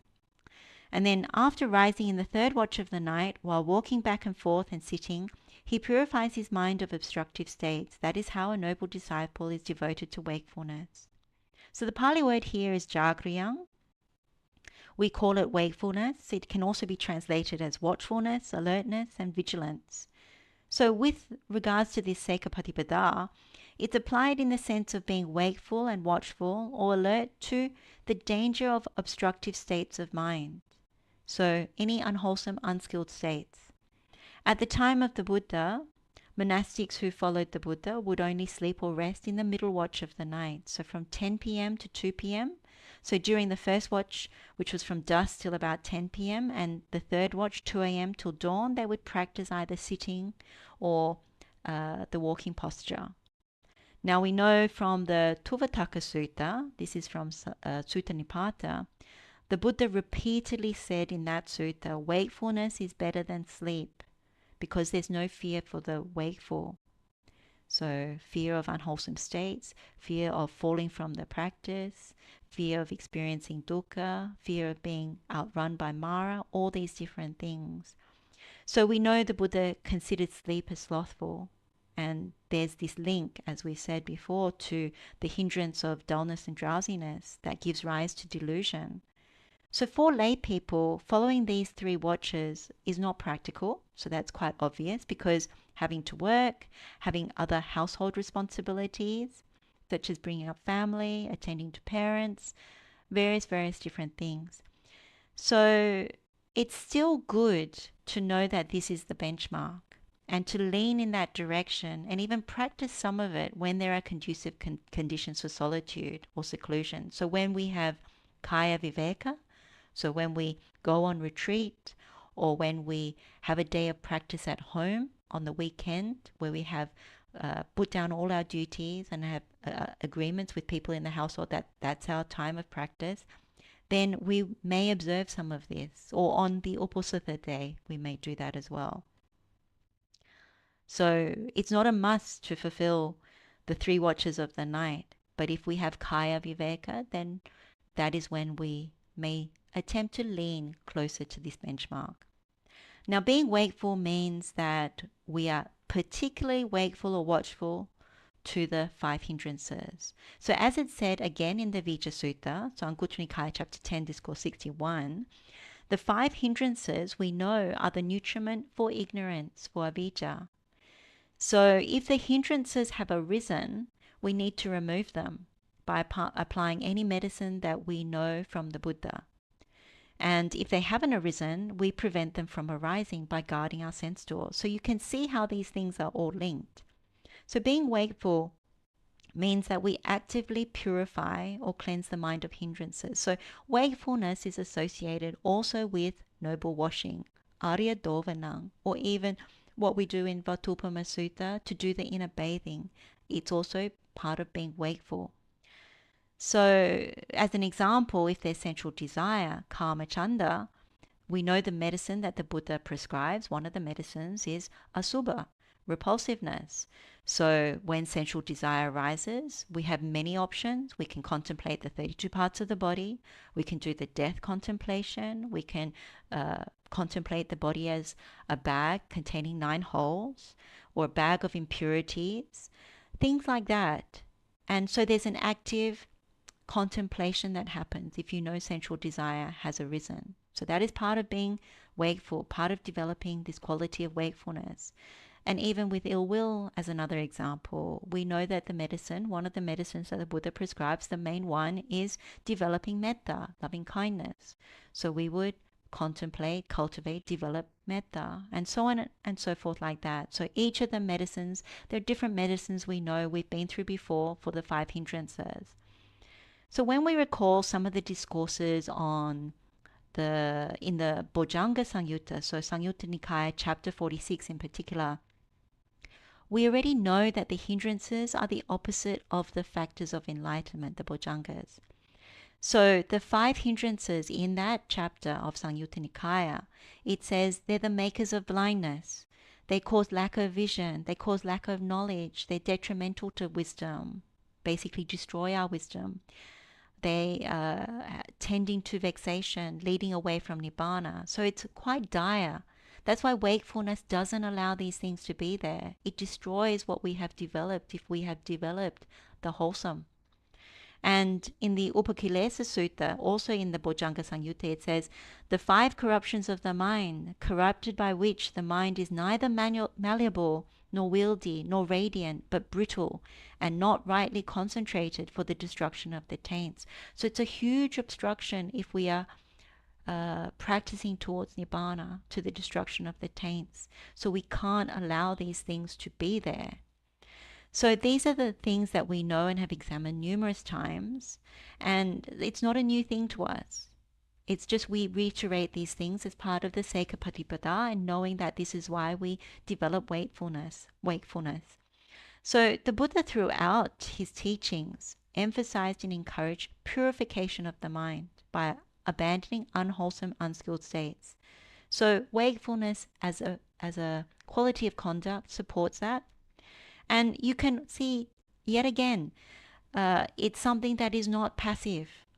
It's not a passive observing practice. In fact, the whole Sekha-patipada is an active practice. So Venerable Ananda, of course, he's asking us to actively develop this wakefulness, this noble washing, purifying, whether we're in any posture. So in the case of what he said, it was mainly sitting, walking, and lying down. But we know that there are 4 postures, so we can do this in any posture. So in the jāgariyaṁ Sutta, this is in Itivuttaka number 47, the Buddha has taught a monk should be wakeful. He should abide mindful, attentive, mentally composed, very glad, bright, and there at the suitable time cultivate wholesome Dhamma. One of 2 fruits can be expected. Perfect knowledge, so this relates to arahantship, in this present existence, or if still dependent on existence, the state of non-returning, so anagami. So it's very beneficial to develop jāgariyaṁ, this wakefulness. And the teaching is very, very clear. There's a saying of the Buddha that is also useful here. It's from the Punadasi Vātu, which is Dhammapada verse number 226, and it relates to the story of Puna, who was a female servant in Rajagaha. So while the Buddha was residing at Gijakuta mountain, he gave a teaching to Puna, and it was said she realized the fruit of stream entry at the end of that teaching. So the Dhammapada commentary says that one night Puna was up pounding rice for her master, and she got tired, and so she rested for a while. And while she was resting, she saw Venerable Dhammamalaputta Thera leading some of the bhikkhus to their respective monasteries on their return from listening to Dhamma. And when Puna saw them so late at night, she pondered, I have to be up at this late hour because I'm poor and also have to work very hard. But why are these good people up at this late hour? And then she thought, maybe a bhikkhu is sick, or maybe they're troubled by a snake. And so early in the morning the next day, she took some broken rice, she soaked it in water and made some kind of pancake out of it. And with the intention to eat it by the river, she took that plain and very simple pancake along with her. Along the way, she encountered the Buddha coming on alms round, and she wanted to offer her pancake to the Buddha. But in her mind, she wasn't sure if the Buddha would accept such a plain and simple pancake. The Buddha knew her thoughts, and so he asked Venerable Ananda Thera to spread a small mat on the ground. And so the Buddha sat down on the mat, and he ate that very plain and simple pancake offered by Puna. After eating, the Buddha called Puna and answered the question that was troubling her. And the Buddha said to her, Puna, you cannot sleep because you are poor and certainly have to work hard. As for the bhikkhus, they do not go to sleep because they have to be always vigilant and wakeful. And then the verse that the Buddha uttered, for those who are also always wakeful, training day and night, intent upon nibbana, the taints come to an end. So this is a very powerful encouragement for us to develop wakefulness, even a little bit of wakefulness, and keep developing and developing. It is not about being dull and drowsiness. We mustn't tolerate that. If we tolerate any of the hindrances, we don't reach the goal. We don't reach even noble attainment. We don't develop further noble attainment. And so wakefulness is a very strong component part of being able to make progress. So we've now looked at the first 4 conduct, so possessed of virtue, guarding the doors to the sense faculties, moderate in eating, and devoted to wakefulness. So now we come to the 7 good qualities, which are conviction, which is saddho, shame, hirimā, fear of wrongdoing, ottappī, learned much or heard much, bahussuto, energetic, so āraddhavīriyo, mindful or mindfulness, satimā, wise, paññava. And so as we highlighted earlier, these are all the bright qualities that make it difficult for unwholesome, unskilled states by body, speech and mind to find a foothold. And so when we develop on the Noble Eightfold Path, these 7 good qualities that we're about to go into, essentially they help us not to backslide or decline. Now, as we deep dive into these next 7 qualities, or these 7 good qualities, as well as the 4 jhanas, I'm going to weave in some useful Dhamma that's been given in the Nāgarupama Sutta. So this is Anguttara Nikāya, chapter 7, discourse number 67. This was the powerful teaching on the 7 good qualities and the 4 jhanas that was given by the Buddha using this simile of the citadel. So the Buddha taught, when a king's frontier citadel is well provided with 7 essentials and gets 4 kinds of sustenance when needed without trouble or difficulty, it is then called a king's frontier citadel that cannot be overrun by external foes and enemies. In the same way, when a noble disciple has 7 good qualities and they get the 4 absorptions, so blissful meditations in the present life that belong to the higher mind, when they want without trouble or difficulty, they are then called, a noble disciple who cannot be overrun by Mara, who cannot be overrun by the wicked one. With this simile, we can see that these qualities are really about developing the mind so that it's like this citadel or fortress that becomes impregnable. It cannot be overwhelmed, it cannot be overtaken, it cannot be defeated. So what will become clearer when we delve deeper into each of these qualities and their internal qualities is that they protect whatever wholesome, so the kusala dhammas that we have developed, including noble attainment, for it to stay uplifted.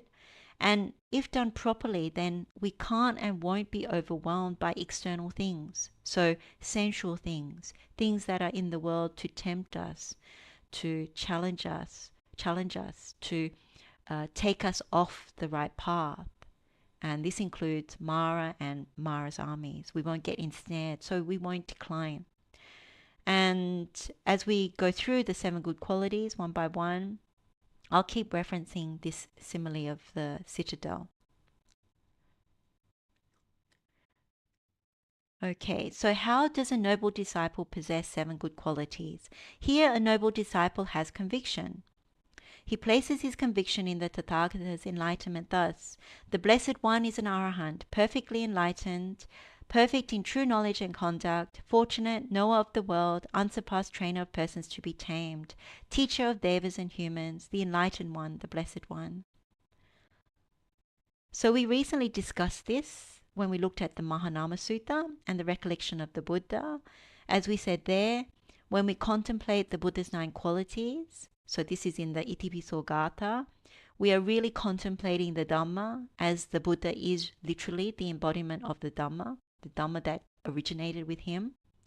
So if you remember, we looked at this particular part of Pethakopadesa, the particular disclosure, where it said whenever the mind has the teacher, so the Buddha, as its object, this is the recollection of the Buddha. And in reflecting on the Buddha's qualities, this is the recollection of the Dhamma in him. So it's a very, very profound and deep practice. So when we understand that practice, then it makes sense to us what the Buddha said to Venerable Vakali: one who sees the Dhamma sees me. One who sees me sees the Dhamma, for in seeing the Dhamma one sees me, and in seeing me one sees the Dhamma. So it's full circle. So I'll briefly go through these qualities again. The more in-depth analysis or explanation, go to the Mahānāma Sutta session. So the first quality is arahang, meaning arahant. So literally, the Buddha's quality is that he is worthy because he has completely destroyed greed, hatred, and delusion, and all associated defilements, because he's uprooted the taints and is perfectly released from samsara. The second quality is samma sambuddho, meaning perfectly enlightened one. So as Venerable Sariputta said in the Mahanidesa, the Buddha is self-accomplished, without a teacher, and among things not heard in the past. On his own, he awakened to the truths. He had obtained omniscience in regard to them and mastery over the powers. He is one utterly devoid of lust, hatred, and delusion, one utterly without defilements, and one who has gone to the one way, one who awakened to the unsurpassed perfect enlightenment. So that is samma sambuddho. And then the third quality is vijjācaraṇasampanno, so perfect in true knowledge and conduct. So this is what we're examining in this Sekha-patipada Sutta, and what we briefly went through when we went through the Mahānāma Sutta. So as a Sekha or trainee, we undertake to develop and become perfect in the 3 knowledges and the 15 conduct to make progress on the path, to perfect these, to be like the Buddha and the noble Arahants. And then the fourth one is sugato, meaning fortunate or well gone. So the Buddha is someone who has come to arise in the world and is very rare and very precious, someone who has practiced as the Bodhisattva for over 100,000 eons to perfect the 10 paramis. So it's not someone who has just arisen in one lifetime and studied a few PhDs. It's not like that. So this is what makes the Buddha fortunate and very well gone, sugato. And then the fifth quality is loka vidu, meaning knower of the world. So Venerable Sariputta actually gives a very, very lovely explanation of this in the Patisambhida Magga, where he says that the Buddha is the knower of the world because he's understood the world in all ways. So he's understood in all ways the world of conditioned things, consisting of the aggregates, the sense bases, and the nature, origin, cessation, and the means to which is their cessation, and thoroughly understood the world of conditioned things. So there is one world, being subsist through nutriment, two worlds, name and form, three worlds, the three feelings, four worlds, the four kinds of nutriment, five worlds, the five aggregates subject to clinging, six worlds, the six internal sense bases, the seven worlds, the seven stations for consciousness, eight worlds, the eight worldly conditions, nine worlds, the nine abodes of beings, 10 worlds, the 10 bases, the 12 worlds, the 12 sense bases, the 18 worlds, the 18 elements. And so when you understand the teachings of the Buddha, that he understands this, this is what we are learning when we learn the Dhamma through these different sutta meditations. So not all these things are unfamiliar to us. So we also start to know about the world. And then the sixth quality is anuttaro purasa dhamma sarati, meaning unsurpassed trainer of persons to be trained or tamed. So Buddha is incomparable because he's not like the elephant trainer or the horse trainer who trains only in one direction. The Buddha teaches in 8 directions. And we know this from the Salayatana Vibhanga Sutta. So this is Majjhima Nikaya, discourse number 137. So I won't go through how we develop these 8 directions because I've done this in the last session on the Mahanama Sutta, and also I've explained it before. So you can access that explanation from those Dhamma sessions. But that is what makes the Buddha the unsurpassed trainer of persons to be trained. And as we said when we went through in those particular sessions, Buddha has taught us these things. We know how to access these things, to develop them, to become skilled at these 8 directions. Some of us are already skilled in some of them. Okay, and so the 7th quality is Sata Deva Manusanang, meaning teacher of devas and humans.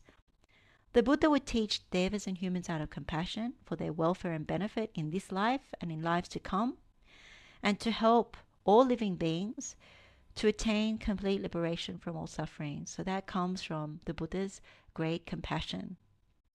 The 8th quality is Buddha, meaning the enlightened one or awakened one. So again, Venerable Sariputta says this very, very wonderfully in the Patisambhida Magga.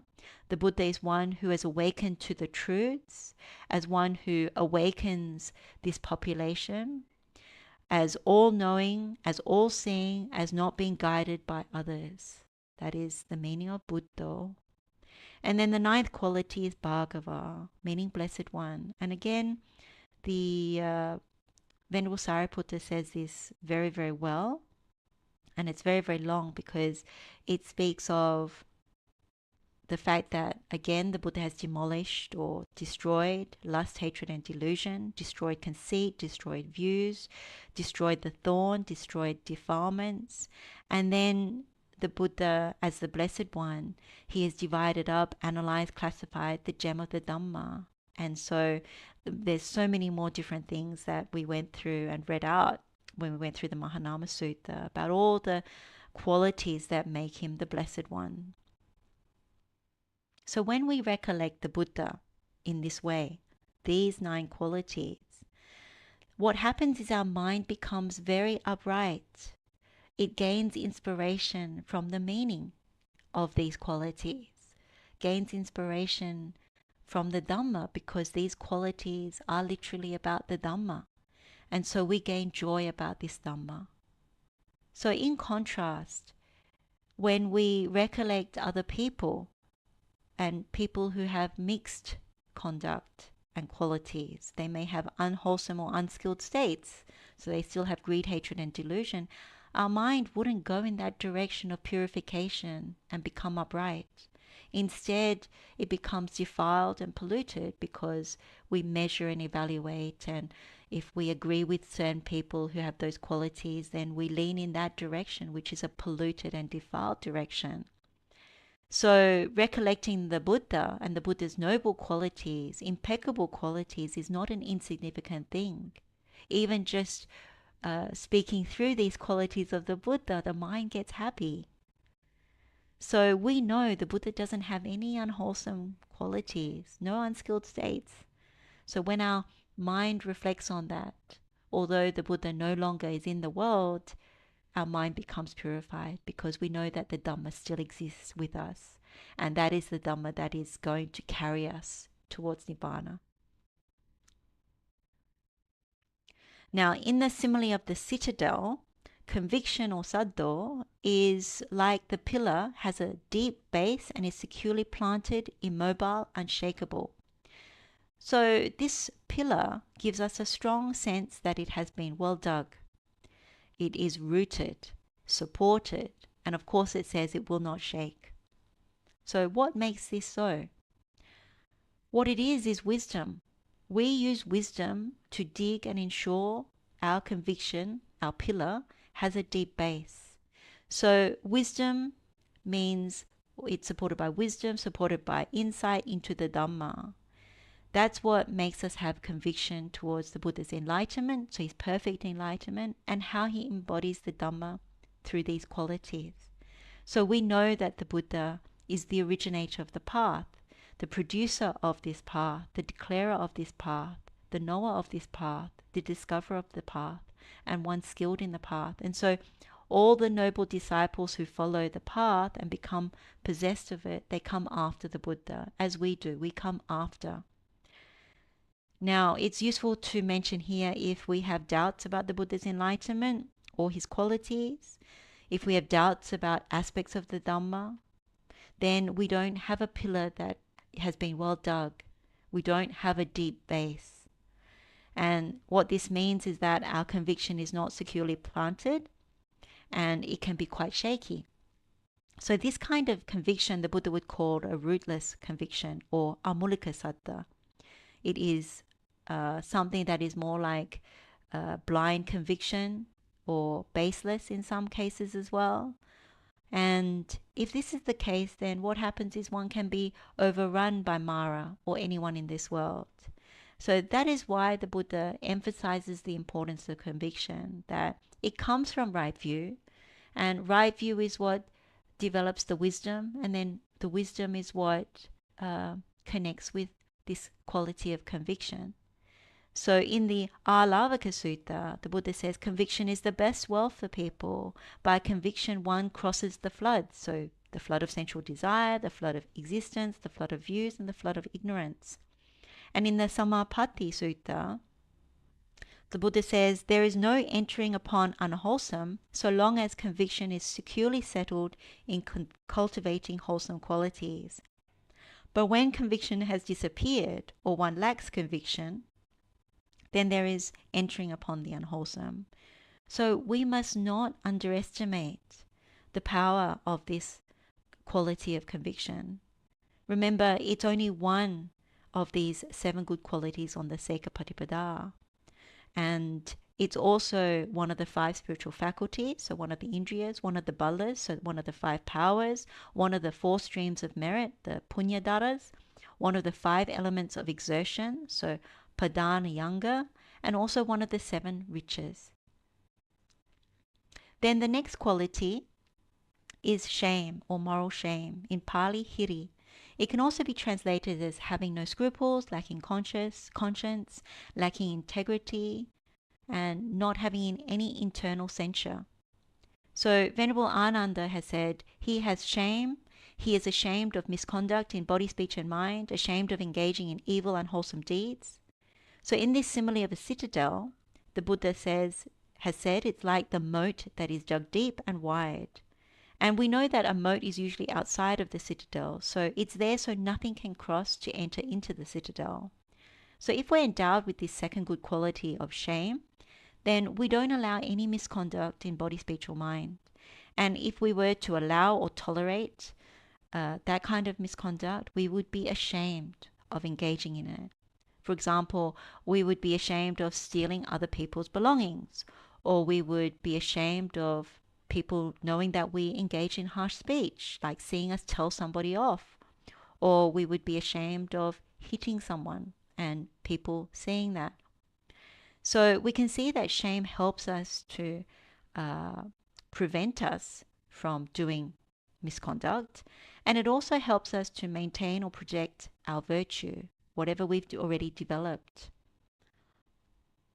So there are many discourses with regards to shame and fear of wrongdoing, and often they're spoken of together. So in the Charya Sutta, as an example, on Anguttara Nikaya chapter 2, discourse number 9, they're referred to as two bright qualities that guard the world. It's also said that anyone who has shame and fear of wrongdoing, then they live happily and they don't decline. So on this particular slide, there's an insight pathway in the Ottappī Sutta. So this is Anguttara Nikaya chapter 7, discourse number 65. And it's worth looking at because it helps us to understand the insight pathway that the Buddha talks about and how important shame and fear of wrongdoing is, because it's at the front of the insight pathway. So the Buddha says, suppose there is a tree deficient in branches and foliage, then its shoots do not grow to fullness. Also its bark, softwood, and heartwood do not grow to fullness. So too, when there is no sense of moral shame and moral dread, which is fear of wrongdoing, for one deficient in a sense of moral shame and fear of wrongdoing, restraint of the sense faculties lacks its proximate cause. When there is no restraint in the sense faculties, virtuous conduct lacks its proximate cause. When there is no virtuous conduct, right concentration lacks its proximate cause. When there is no right concentration, the knowledge and vision of things as they really are lacks its proximate cause. When there is no knowledge and vision of things as they really are, disenchantment and dispassion lacks its proximate cause. When there is no disenchantment, dispassion, knowledge and vision of liberation, knowledge and vision of liberation lacks its proximate cause. So, if we're not ashamed of our misconduct in body, speech, and mind, and if we do not have any fear of wrongdoing, then we're like the tree that is deficient of branches and foliage, and it doesn't grow to fulfillment. So the right-hand side of this graphic of a tree.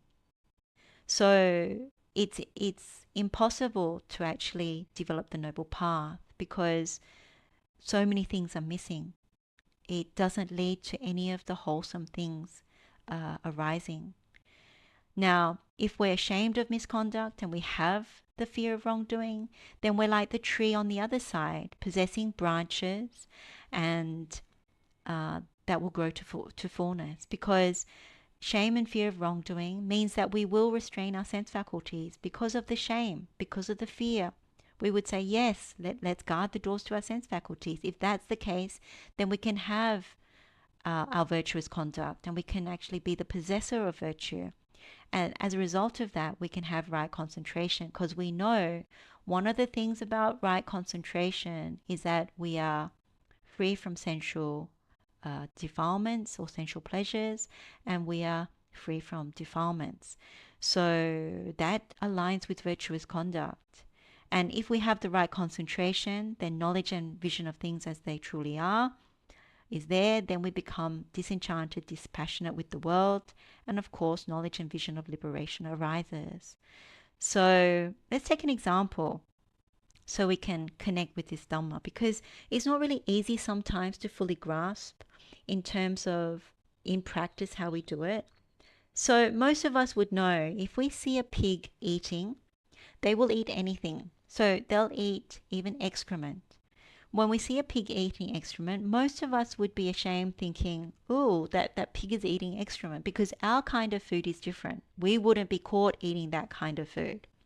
So similarly, when there's beings in the divine realm, when they view what we eat as food, so gross food, they would be ashamed of the kinds of food that we eat. They would say, oh, because their kinds of food are more subtle.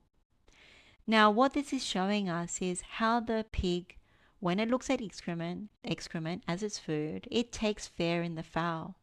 So excrement being kablinkara ahara, the physical nutriment, and there is the perversion of fare in the foul. So subha vipallasa kicks in. So remember, these perversions, they're threefold: at the level of perception, at the level of thought, and at the level of view. So having taken it in this way, so the pig has no choice. The pig is happy to live eating excrement, and inherently it would have the wrong view of fair and the foul. And that is what has gone into bodhicitta of existence, that this is the truth. The pig has no shame about this.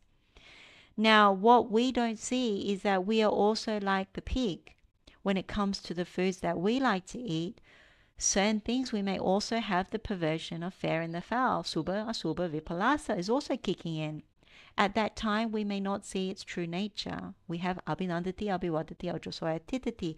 We kick off the paticca-samuppada. And so when you remember that it's more profitable to look at the repulsiveness of food, particularly in our meditation, then we correct this unprofitable perception and it doesn't become a wrong view. But if we do have the wrong view, then what happens is it means that we develop the wrong thought. So sensual thinking starts to arise. Oh, I want to have this thing. I want to go and get it. I must have it. Covetousness arises. All those different things.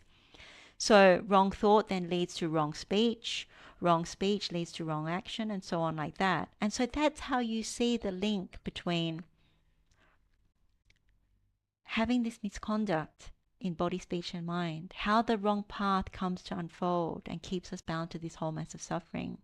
So this example of a pig eating excrement can be really helpful to us, because what we need to see is to have some shame around misconduct in body, speech, and mind. It happens at the mind level at first.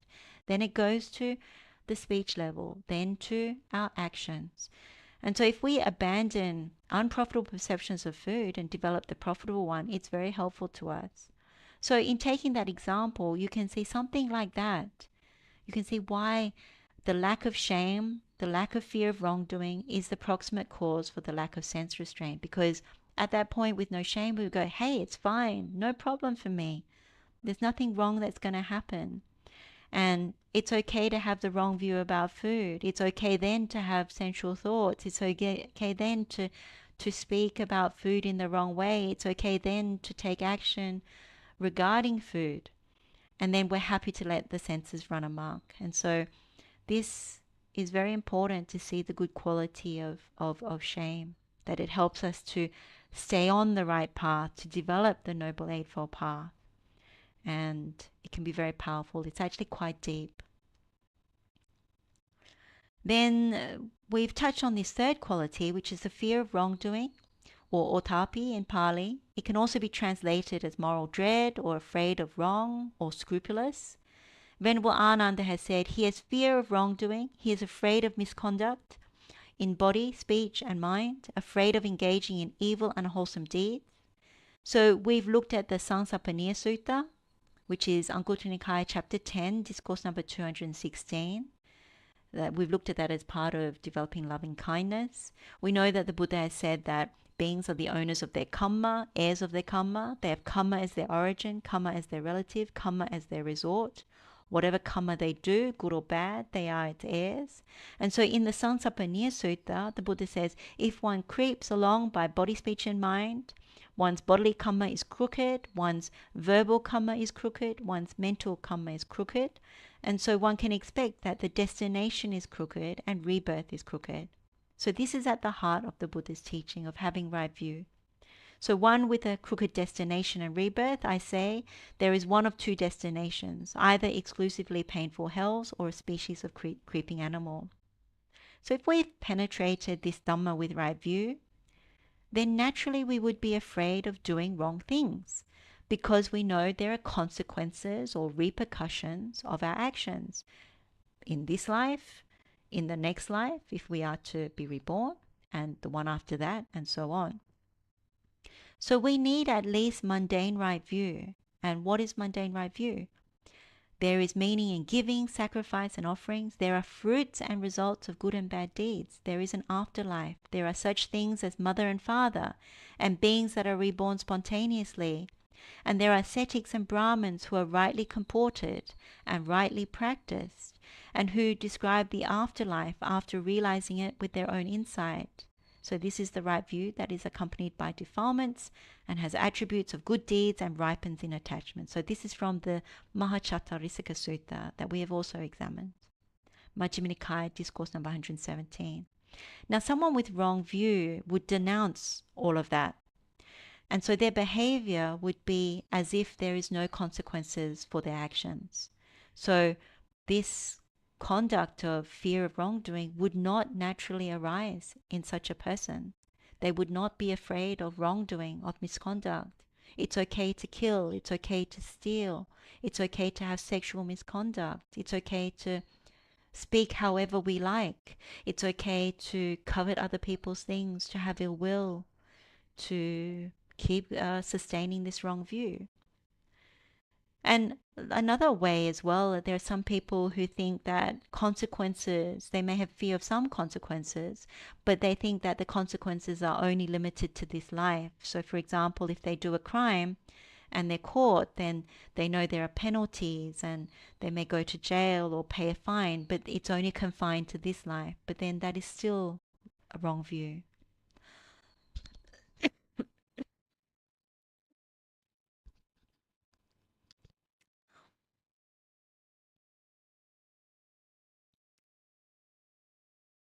Just excuse me for a moment while I take a sip of water.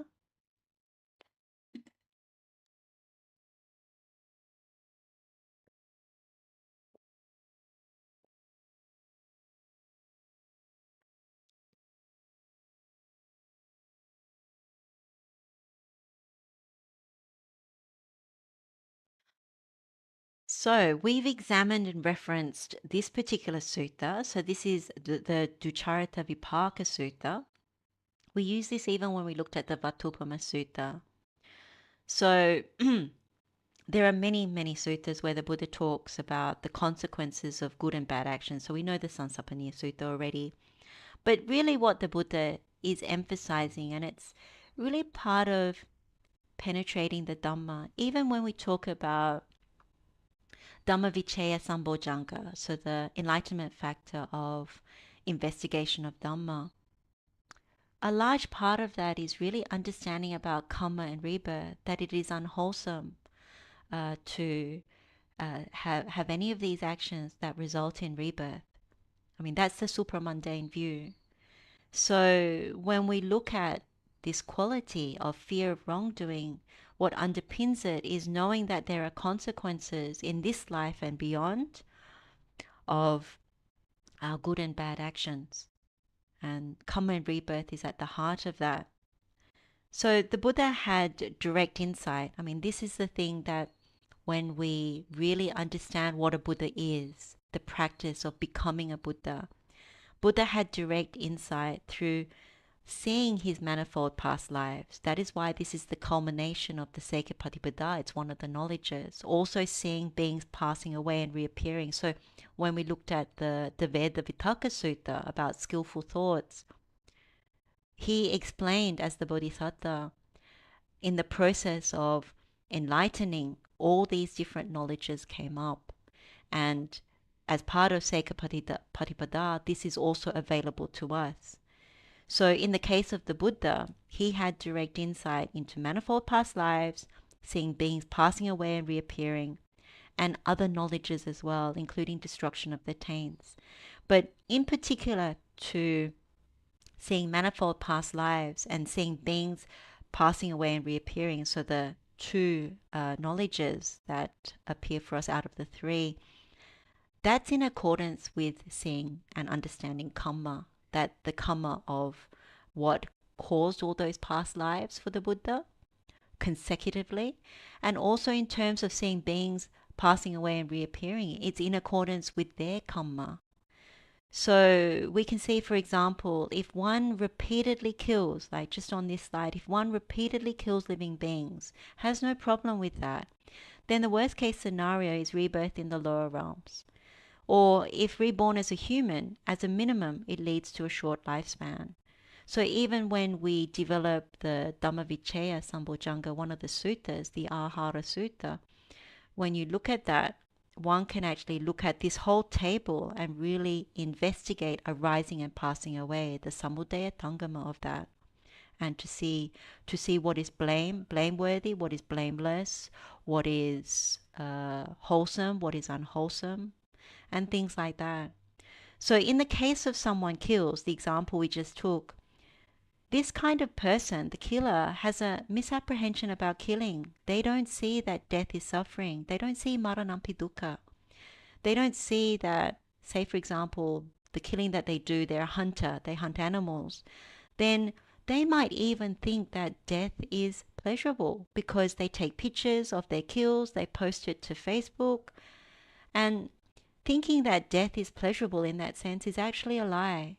Like the Buddha can see that, even we can see that, even looking at this table we can see that if one is reborn, there's immense suffering.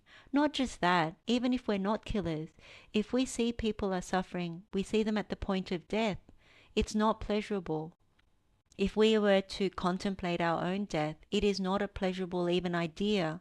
And so these are the things that very important to deeply contemplate, because when we deeply contemplate, then this good quality of fear of wrongdoing really automatically springs up. And it's something that springs up that helps us not just in meditation, not just at the point of death, which is really, really important, but also in our daily life to make us be able to stay on this Noble Eightfold Path.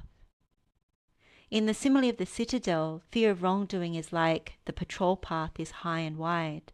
So the patrol path is representative of, like a form of security, similar to guarding the doors to the sense faculties, but it's like an added measure of protection. Because it's inside the citadel, we make a patrol path that is high and wide. So there's an expanded protection. We're protecting from suffering as a result of unwholesome conduct and accruing bad karma. That's what it's really about. We're patrolling so that we don't suffer more. We're patrolling so that we don't accrue more bad karma. So where this really comes from is a place of conviction, of saddha, of wisdom, of paññā. So saddha in the Buddha's enlightenment, these impeccable qualities, the Buddha's knowledges, this right view regarding karma and rebirth that the Buddha is teaching us. And whatever wisdom we have acquired and developed in our practice to this point. Because at that point, having known certain dhammas, we make wiser choices, more prudent decisions. We're more mindful and discerning of karmic consequences. So we can say that fear of wrongdoing is very conscious of the ramifications of misconduct. And so we think twice about undertaking those kinds of actions. And if we do so, then we are prevented from destroying the virtue that we've already developed, which is really important to this path. And so it enables us to grow in Dhamma, and it's a helpful aid, of course, to staying on the path, not straying off it. Next, we have the fourth good quality, which is learned much or very learned, bahussuto.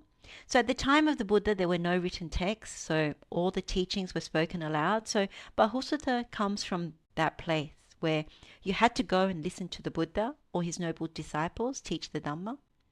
So in a literal sense, bahussuto is actually having heard much.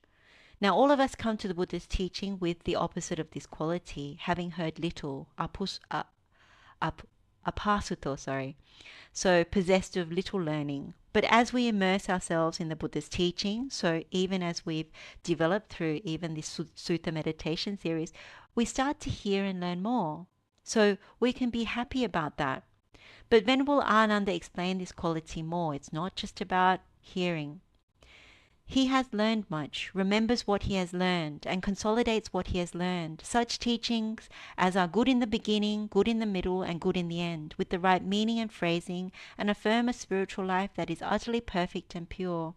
Such teachings as these he has learned much of, remembered, recited verbally, investigated with the mind, and penetrated well by view. So this is the benchmark that we're developing towards.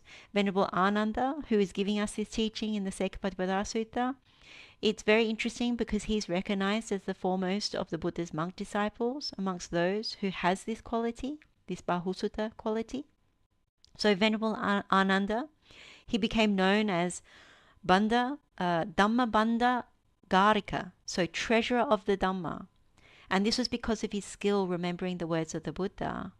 It is said that he could remember everything spoken by the Buddha from 1 to 60,000 words in the right order without missing even one single syllable. And in the first 4 Nikayas of the Sutta Pitaka, so the Pali Canon, every sutta begins with the words, "Thus have I heard," and the I refers to Venerable Ananda. So it's not stated that Venerable Ananda was present at each of the preaching of the Buddhas, of each of the preaching by the Buddha for every sutta. But when he wasn't present, then the Buddha had this agreement with Venerable Ananda as part of being the Buddha's attendant, that he would repeat the teaching to Venerable Ananda once he had come back.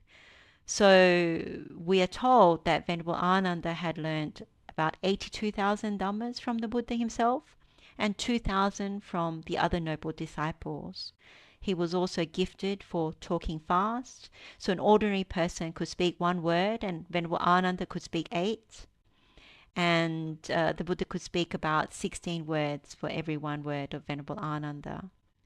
So when it comes to this particular quality, Venerable Ananda is a very good role model. And the other person is Kujuttara Upasika, who was the foremost of the Buddha's female lay disciples among those who were learned. She was the one that is attributed to the Itivutaka, so the 112 short discourses, mixed prose and verse. It was Kujuttara Upasika who heard and memorized those particular teachings of the Buddha. Now, when we go through what Venerable Ananda has stated, and some of you will have seen this before, this is really reiterating the Buddha's teaching in the Nāgarōpama Sutta, so the Simile of the citadel. So we're really talking about the Buddha's learning system. It's not simply hearing the Dhamma and leaving it there, but an active process of learning that culminates in penetrating the Dhamma with right view. So we go from Suttadhāro all the way down to Ditthhiya Supativitta. So Suttadhāro, remembering, so that means it's important to retain what we've heard. Why? Because if we remember, then we can actually pull it out and apply it when it's needed. So medicine for the hindrances, for defilements, knowing the insight pathways, remembering particular verses of the Buddha, being able to delight the mind, things like that. Sutta Sanichayo, so we accumulate and we store what we've heard. So this is something that is quite important. This is how we grow in Dhamma towards our goal. Bahussuto honti, so it's important to hear a lot. Data, so retained in mind, knows by heart, memorized. So this is also, the memorization is also what sustains the longevity of the Dhamma, particularly when it comes to monastics. This particular quality is very important. Otherwise, it's not passed down. Maybe more so at the time of the Buddha when things weren't written down. But it's still apparent now, if these things are not recited out loud, if they're not passed from the senior practitioners to the junior ones, then the longevity of the Dhamma declines. Particularly the true Dhamma, because people start reciting and memorizing other things. That is not the words of the Buddha. Now, the next one is vācasa, so spoken, recited verbally, discussed, expressed. So this is very much linked to sākacha. So we discuss, we express, we turn it in our minds, we speak it out, we share it with others. It's also how we learn. I have found this very, very helpful myself. Parichitta, so we accumulate, gather, familiarize, and we practice. The key part of parichitta is to practice the Dhamma. So part of learning is when we learn things like Vatuppama Sutta, Karaniyametta Sutta, all the different sutta meditations.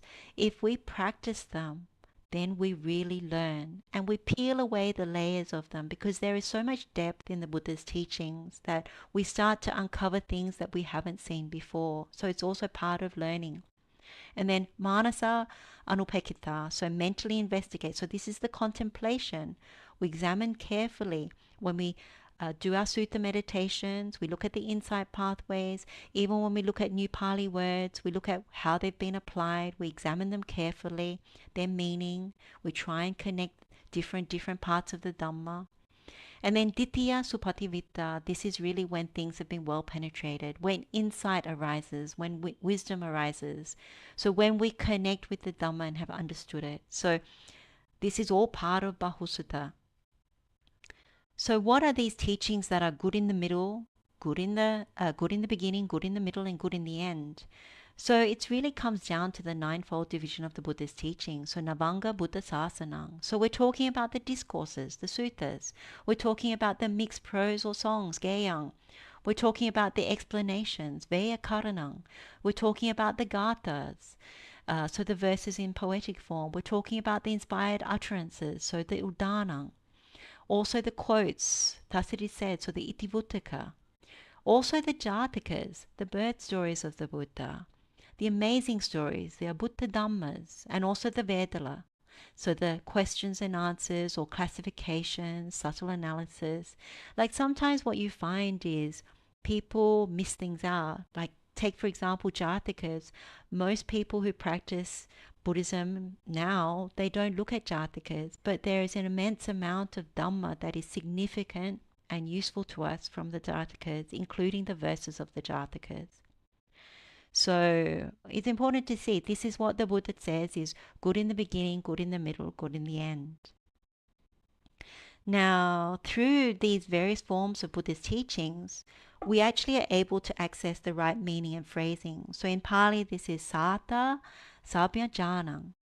And we get to affirm the spiritual life that is utterly perfect and pure. So the language that the Buddha is using, the phrasing, the expression, that's all important, because unless we connect those things, we don't get to the meaning. So we need to make effort, particularly when we're translating it into different languages and things like that. But when we practice these things, it also helps us to actually discern the meaning.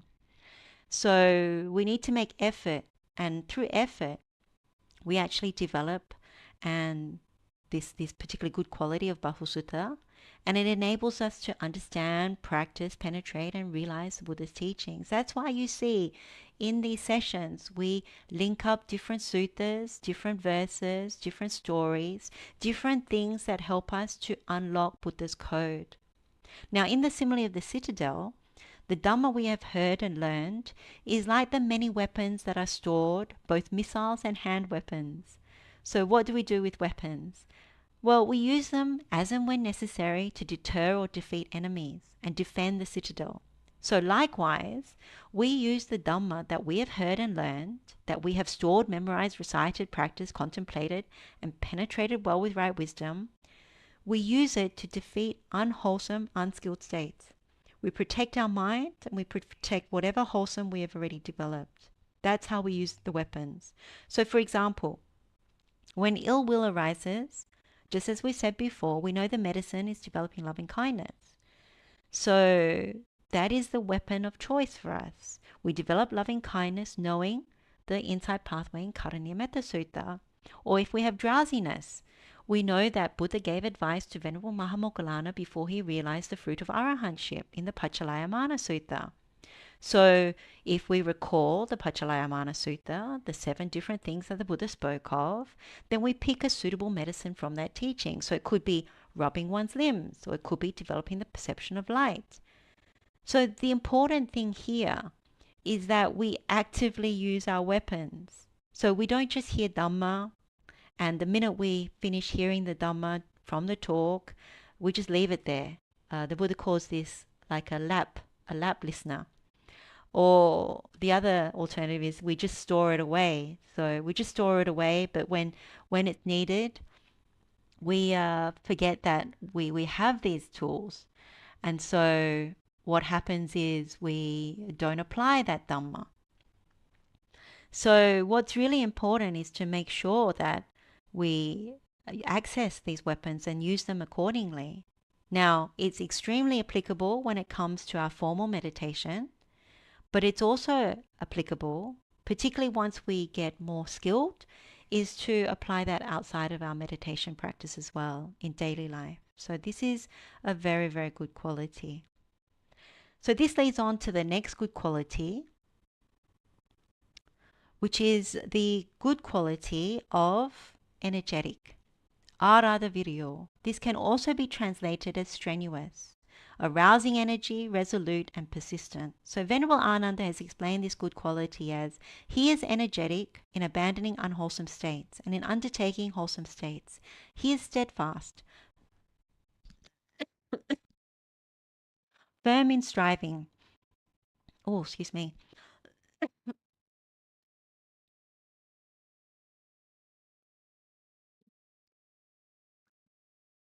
Not remiss in developing wholesome states. This good quality, so this really supports our fourfold right effort. So this is the effort to abandon arisen unwholesome states, so anything rooted in greed, hatred and delusion. It's also the effort to prevent the arising of unarisen unwholesome states. And it's the effort to develop unarisen wholesome states. So these are noble attainments, such as stream entry, once return, non-return, and arahantship. And also the effort to maintain wholesome states that have already been developed, not to allow them to decline, instead increase, expand, and come to fulfillment. So we are really protecting noble attainments. We are protecting the sharpening of spiritual faculties, powers, the Noble Eightfold Path, and so on. So the opposite quality of this is not being energetic, lacking in energy, or hīna-virya. And of course, hīna-virya is closely associated with indolence or laziness, kusita, and slackness. Now, when we have this, we wouldn't make effort towards the fourfold effort, and we wouldn't make effort towards the Noble Eightfold Path. And the reason for that, not being energetic, is because it could be holding a wrong view that I don't need to do anything. I just simply observe unwholesome states arise and pass away. Now, we've read through a few suttas during this session, and we have studied quite a few teachings of the Buddha. The Buddha's teachings do not give that flavor at all. They don't give that teaching at all. If anything, the Buddha constantly emphasized noble washing, inner bathing, not tolerating unwholesome states, the active abandoning of unskilled states. So if we have right view rather than wrong view, then it's possible for us to develop this conduct of energetic and having this fourfold right effort. Now, as Venerable Ananda has said, we're steadfast. Dhamma in Pali, meaning we use whatever strength or fortitude we have to abandon unwholesome states and to develop wholesome states. We're firm in striving, so dala parakamo, meaning we're firm or solid in our effort. So we don't tolerate unwholesome states. We're very much intent on wholesome states of the mind because they're beneficial and fruitful, meaning we don't back down, we don't give up, and we don't entertain backsliding into unwholesome states because we know how destructive they are. And then lastly, we're not remiss in developing wholesome states. So anikita duro kusalesu dhamesu is the Pali. So we take responsibility regarding wholesome states. So virtue, concentration, wisdom, the liberations of the mind, the other imperturbable states, things like that. We don't shirk our duty to develop skilled states, and we make very strong resolutions about them because they help us to develop the Noble Eightfold Path. Now, in the simile of the citadel, the good quality of energetic is like many kinds of troops residing. So in that case, elephant troops, cavalry, charioteers, archers, standard bearers, camp marshals, food servers, Uga caste warriors, frontline commandos, great bull warriors, attack soldiers, shield-bearing soldiers, domestic slave soldiers. So you can see in the simile of the citadel, the army is a very large army. The troops form a very large army. And with such a large army, you can see that it is sufficient in terms of energy or strength to withstand an attack from an enemy. This kind of army, given the right orders, will never back down. It will only strive towards conquest. And it would be intent on those orders that have been given, and they will strive until the battle is won. So when we take this in mind, that gives us a very strong sense that this quality of an energetic, how we must be towards abandoning unwholesome states and undertaking wholesome ones, must be with that in mind, that we don't back down, we strive until the battle is won. And really at the point of one wanting to realize the fruit of arahantship, that is how one has the energy. It is like no ordinary energy. Even when you look at the virya sambojjhanga, it has exactly the same terms. This steadfast or strength, firm in striving, not remiss in developing wholesome qualities. It is extraordinary effort or energy. And so when we develop this good quality here, what we are doing is going towards that time when we want to realize the fruit of arahantship, when we want to destroy the taints. This is what will help us, because we've developed this quality from a small sense to a medium sense to the one that will take us across the line, like the troops that will not back down. So in our meditation, it's really important to start applying this. And we can also do our best to apply it in daily life. For example, if we're at the shops doing grocery shopping and we take a list of things that we need to buy, and we buy those things, but while we're shopping, we make effort. We use this quality of energetic towards preventing sensual thoughts, ill will thoughts, cruelty thoughts, but in particular sensual thoughts, because how do we do that? We guard the doors to the sense faculties, or we have the sense restraint, because if we slack off from sense restraint, from the effort towards sense restraint, then what happens? We start coveting, we have envy, we have all these different things that come up, and then it's all over. So that's what this really means, that if you go into a danger zone, and yeah, I know it sounds funny, going to a supermarket is like a danger zone, but from a spiritual practice perspective, you think about when you take a child to the supermarket, you're always worried when you go to the lolly department or to the department that has all kinds of different toys and things like that, because immediately a child has no sense of restraint. So when we practice all these different good conduct, it's with that in mind, that we can't afford to let the guard down. We can't afford to let these things come about, because it destroys certain things in our practice. And even when we go to sit on the cushion or do walking meditation, we try and concentrate the mind. We know the mind is polluted.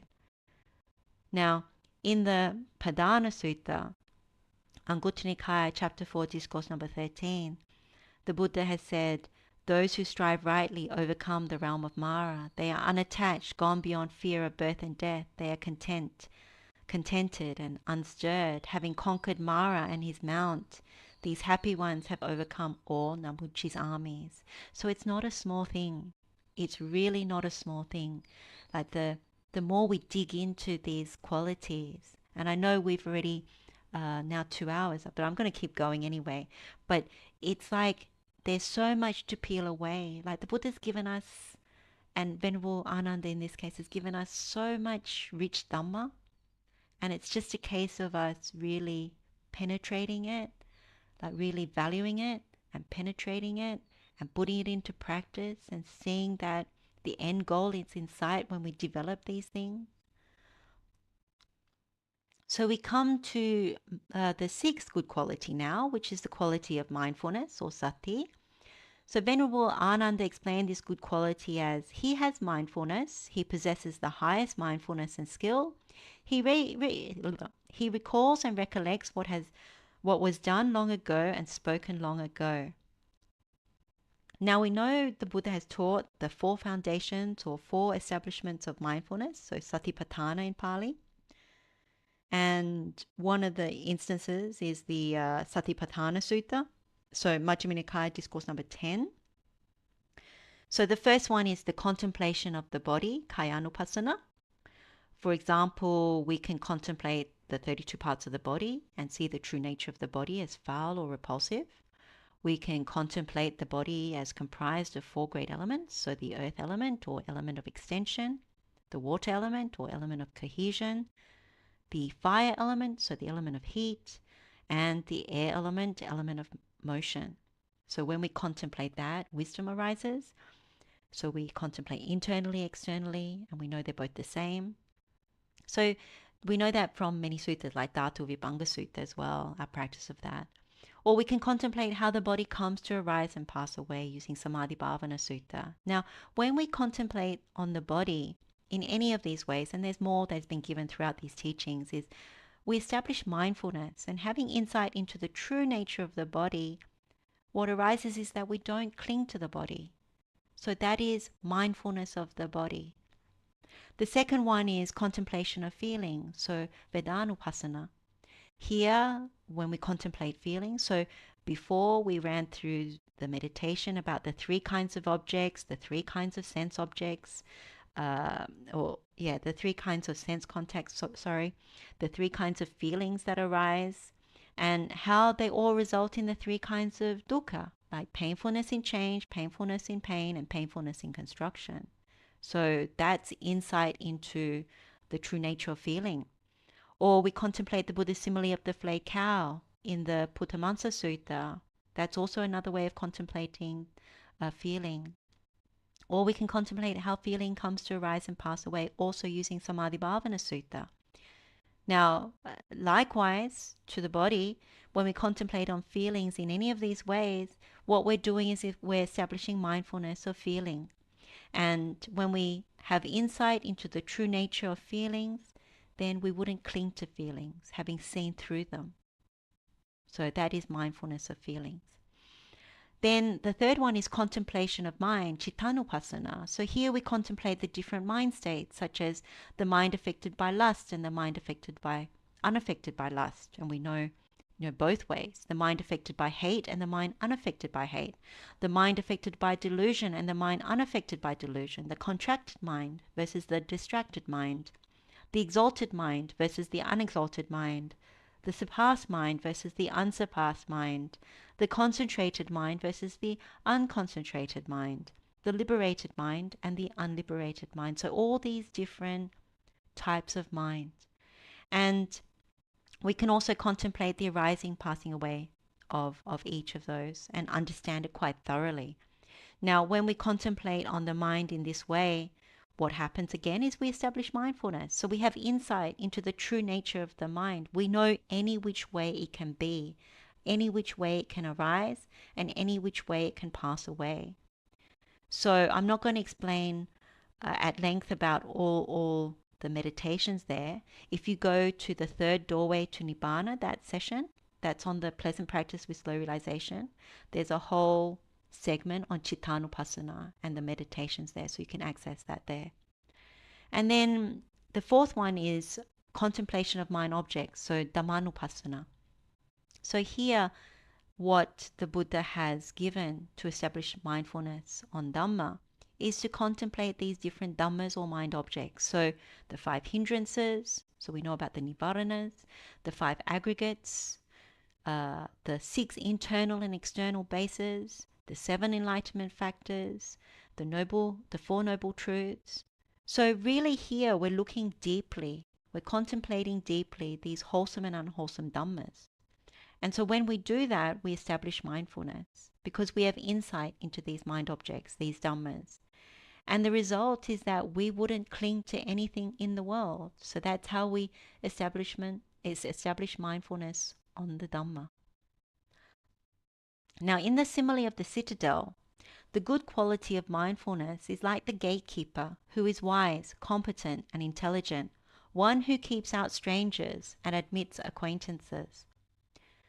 So this gatekeeper, Buddha has clearly said wise, competent, and intelligent. So when we establish mindfulness thoroughly regarding the body, feelings, the mind, and mind objects, this is how we become wise.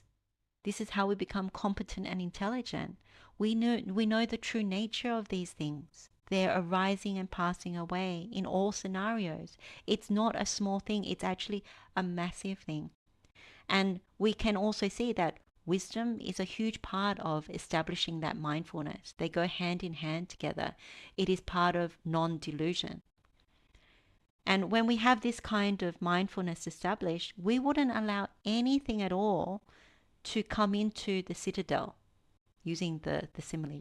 The gatekeeper does not allow, because the gatekeeper is competent, has wisdom, does not allow any strangers, meaning unwholesome states, to enter. It only allows acquaintances, so the wholesome ones. So that's what it's like, because with wisdom established through the four establishments of mindfulness, it says yes to the wholesome, no to the unwholesome. And it's very skilled at that. That's why when you think about in the Mahācāttārīsika Sutta, the Buddha talks about these three things working together: right view, right mindfulness, right effort. So we looked at the effort before. It does the actual work. Those are the truths. But the mindfulness is the gatekeeper that approves, that says, yes, this is right view. Yes, this is wholesome. This is unwholesome. It's the one that stops things at the gate. Now, the truth is that we don't fully comprehend the power of mindfulness, because if we did, in terms of what the Buddha taught, then we would be practicing this much more. And one thing to very clearly say, we're not talking about mundane mindfulness that is being currently practiced in the world, which is about being mindful of everything. That's not what the Buddha means. When Buddha talks about samasati, when he talks about sati sambhujanga, when the Buddha talks about this good quality of mindfulness, it's associated with satipatthana, the four establishments of mindfulness. And it's very clear how one develops that. So when people practice mindfulness, it's as if they're very, very far away from it. And I say this with sadness, because that's the case. But when you understand the power of mindfulness, and as I'll describe as we move further along, it is actually what leads to these knowledges that arise and the knowledges that are available to us. So even if we partly develop the four establishments of mindfulness, the satipatthana, we are said to be a Sekha on the Buddha's noble path. And this is confirmed by Venerable Anuruddha in the Padesa Sutta. So Samyutta Nikaya, chapter 47, discourse number 26. He was asked by Venerable Sariputta, who said, "Friend Anuruddha, it is said, a trainee. So Sekha. In what way, friend, is one a Sekha?" And Venerable Anuruddha answered, "It is, friend, because one has partly developed the four establishments of mindfulness, that one is a trainee." And while we're on the subject of Venerable Anuruddha, when he was asked by Venerable Sariputta on another occasion in the Loka Sutta, by having developed and cultivated what things has the Venerable Anuruddha attained a greatness of direct knowledge? And Venerable Anuruddha confirmed it was because he had developed and cultivated the satipatthana, the four establishments of mindfulness, that he attained greatness of direct knowledge. And I point this out because Venerable Anuruddha was the foremost of the Buddhist monk disciples amongst those with the divine eye, so the Dibbacakkhu. So when it is said, he recalls and recollects what was done long ago and spoken long ago, what this is really saying, and this alludes or points us in the direction of the power of mindfulness, like this kind of mindfulness, satipatthana, is that if we develop it for some time and to a superior level, so not a small level, a superior level for a long time, or maybe not a long time, but for some time, like there's depth in our practice, then certain knowledges, such as recalling past lives, arise. And it's automatic. So This is what it means to have well-established mindfulness. Because when we establish mindfulness in this way, with these four kinds of pillars about the body, about feelings, about the mind, and about the Dhamma, we know a lot of Dhamma when we do that. We know all the different types of mind that there can be. We're not duped by any kinds of form or feeling, and we understand this powerful, noble Dhamma that the Buddha has taught. So our concentration develops out of that. And that concentration is very, very steady, imperturbable, doesn't shake. It has equanimity. So it is also very similar to samadhi sambojjhanga and how it goes to upekkha sambojjhanga. And at that point, we recall our volitional formations. So we remember and recall with that concentrated mind. And if we ask, for example, what did I do in my past lives? Then those particular volitional formations come to arise. And it's due to this power of having developed this kind of mindfulness, the four establishments of mindfulness, that knowledge comes to arise, that it can be accomplished. It's also, when we get to the last part of the sutta, why it says that the eggs start to hatch, they start to break without even wishing it to happen. It's like that. So the Buddha has said at the end of the Satipatthana Sutta, and this also gives us a taste of how powerful the practice of Satipatthana is, and I'm sure some of you or most of you will know this. If anyone should develop these four establishments of mindfulness in such a way for 7 years, one of two fruits could be expected for him, either final knowledge here and now, or if there is a trace of clinging left, non-return. And then it keeps going, let alone 7 years bhikkhus, let alone 6 years, 5 years, 4 years, 3 years, for 2 years, for 1 year, for 7 months, for 6 months, for 5 months, for 4 months, for 3 months, for 2 months, for 1 month, for half a month.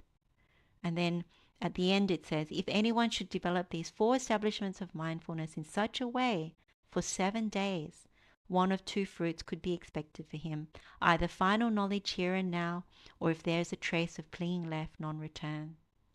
So very, very powerful. And then the final good quality is, and the seventh one, is this wisdom, or being wise, paññā. We already touch on this anyway as we go along, because it's wisdom that we develop all the way along. And this paññā can also be translated as endowed with knowledge or insight or discernment. So Venerable Ananda explained this good quality as, he is wise, he possesses wisdom regarding rise and disappearance, so arising and passing away, that is noble and penetrative, and leads to the complete destruction of suffering. That is how a noble disciple possesses 7 good qualities. So we already know that this is ultimately understanding the arising and passing away of suffering. When we looked at the good quality of mindfulness just before, we established mindfulness knowing the body as the body, feelings as feelings, mind as mind, and mind objects as mind objects, and the arising and passing away. And in the process, wisdom starts to develop because we start to penetrate those Dhammas, and we start to see the truth. We're no longer deceived or duped. We see the lies. And when mindfulness is established in those 4 ways, using different contemplations to establish the 4, then we continuously recall and remember the truth. Now, wisdom is the quality that makes it penetrative, that actually sees the truth. So in the Simile of the citadel, the Buddha has said that the good quality of wisdom is like the rampart or the protective wall that is high and white, covered over by a coat of plaster. So when we have this protective wall, this rampart, it's something that can't be easily scaled or gone around. It's covered in plaster, so there's no cracks, that nothing can get through. Similarly, when our wisdom is developed to a superior level, and we have penetrated the Dhamma so well, then, and we've understood things as they really are, and we know what is false and deceptive, then none of what is in the world can have a foothold. It cannot enter. It cannot disturb the mind. It cannot come and attack the citadel. So this is what this quality is really about. It's that final piece that that helps us. So let's take an example. Let's take the 5 aggregates subject to clinging. And so we're talking about form, feeling, perception, volitional formations, and consciousness. And when we have wisdom, we know that there are 5 ways of contemplating the arising and passing away of any of these 5 aggregates subject to clinging. So when we look at the arising phenomena, we know that with the arising of ignorance, so avijja meaning we don't know about the 4 noble truths. If that's the case, then there's the arising of form. Now, what does that mean? It means that because of the dependent arising of form, if there's ignorance, then volitional formations come to be. With volitional formations as condition, consciousness. With consciousness as condition, name and form. And so on and so on and so on until we come to birth. So the arising of ignorance results in the arising of form. That's one way of understanding the arising phenomena. So with wisdom we understand that. Similarly, we also know with the arising of craving, so craving is the origin of suffering, there's also the arising of form. So craving is here. So whatever we crave, similar to the meditations we've done before, whether it's food, people, whatever thing, our own body, then it also leads to birth. And so the arising of craving also results in the arising of form. So that's a second understanding of the arising phenomenon pertaining to form. Then when it comes to the arising of kamma, we understand that there's also the arising of form. So by kamma, we mean because of volition, volitional formations come to arise. So kamma is our actions, really. They're our volitional formations. So again, due to dependent origination, where are volitional formations? It's up here. So again, it leads to birth. So if there's birth, we can see the arising of kamma, so the arising of volitional formations, results in the arising of form. So that's the third way of understanding the arising phenomena of form. The fourth one is the arising of nutriment, so ahara. So if there's the arising of nutriment, there's the arising of form. So again, we know our bodies and everybody else's body arises and is sustained by form. So when we go to the mother's womb, we are sustained by nutriment. Once we are born, we are also sustained by milk and then later by edible food. So without nutriment, we would not come to arise nor be sustained. So we see the link. With the arising of nutriment, there's the arising of form. And then the last one is that we understand that when there is arising, when there is birth, this one here, when there is birth, simply birth, then that's the arising of form. So this is literally the arising phenomena. So when we see a baby is born, we see the arising of form. Now, then we look at the passing away phenomena. So we also see if there is a cessation of ignorance, then there would be the cessation of form because the dependent origination doesn't happen. Likewise, if there's a cessation of craving, there's a cessation of form. Also, with the cessation of kamma, meaning the volitional formations, there's a cessation of form because all this dependent origination that comes after does not happen. With the cessation of nutriment, there's also the cessation of form because without nutriment, we cannot come to arise and we cannot be sustained. And then when there's the passing away death, then we know there's also the cessation of form, like literal death. So when we contemplate the arising and passing away, so what we just went through was the 5 ways of the arising of form and the 5 ways that there's the passing away of form. If we look at these 5 ways also to do with feeling, perception, volitional formations, and consciousness, what we're really doing is we're penetrating with wisdom the 5 aggregates subject to clinging. This is how we see things as they really are. And when we contemplate in that way, we can also use examples. So what we're really seeing when we do that is we're seeing the 4 noble truths. We're seeing the arising and passing away of suffering. So this is what is meant by the good quality of wisdom. When we heavily contemplate in this manner, the knowledge of wisdom is developed. So It's the jnana of paññā that is developed. And that is what we use to help us to destroy all suffering. So we've come to the end of the 7 good qualities. So the only other thing in terms of the conduct is the 4 jhanas. So here Venerable Ananda says, and how is a noble disciple one who obtains at will without trouble or difficulty the 4 jhanas that constitute the higher mind and provide a pleasant abiding in this life? Here, quite secluded from sensual pleasures, secluded from unwholesome states, a noble disciple enters upon and abides in the 1st jhana. With the stilling of applied and sustained thought, he enters upon and abides in the 2nd jhana. So applied and sustained thought is also thought and examination in some cases. So sometimes different translations. And with the fading away as well of rapture, he enters upon and abides in the 3rd jhana. With the abandoning of pleasure and pain, he enters upon and abides in the 4th jhana, which has neither pain nor pleasure, in the purity of mindfulness due to equanimity. That is how a noble disciple is one who obtains at will, without trouble or difficulty, the 4 jhanas that constitute the higher mind and provide a pleasant abiding in this life.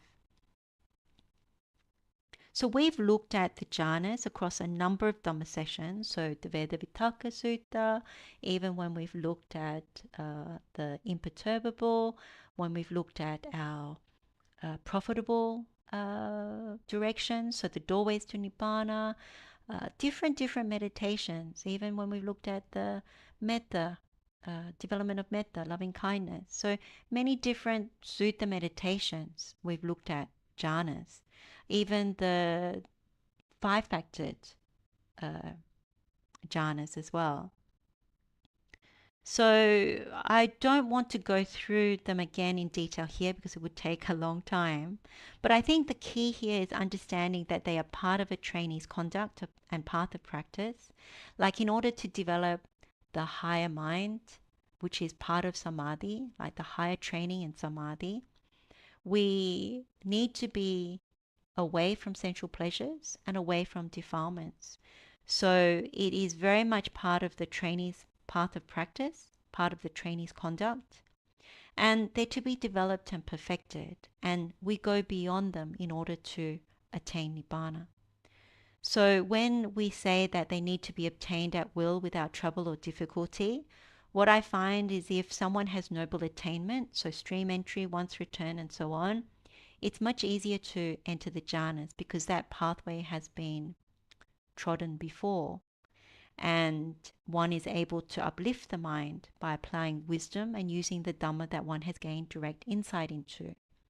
But I often find that simply about the jhanas, it's about contemplating the Dhamma correctly.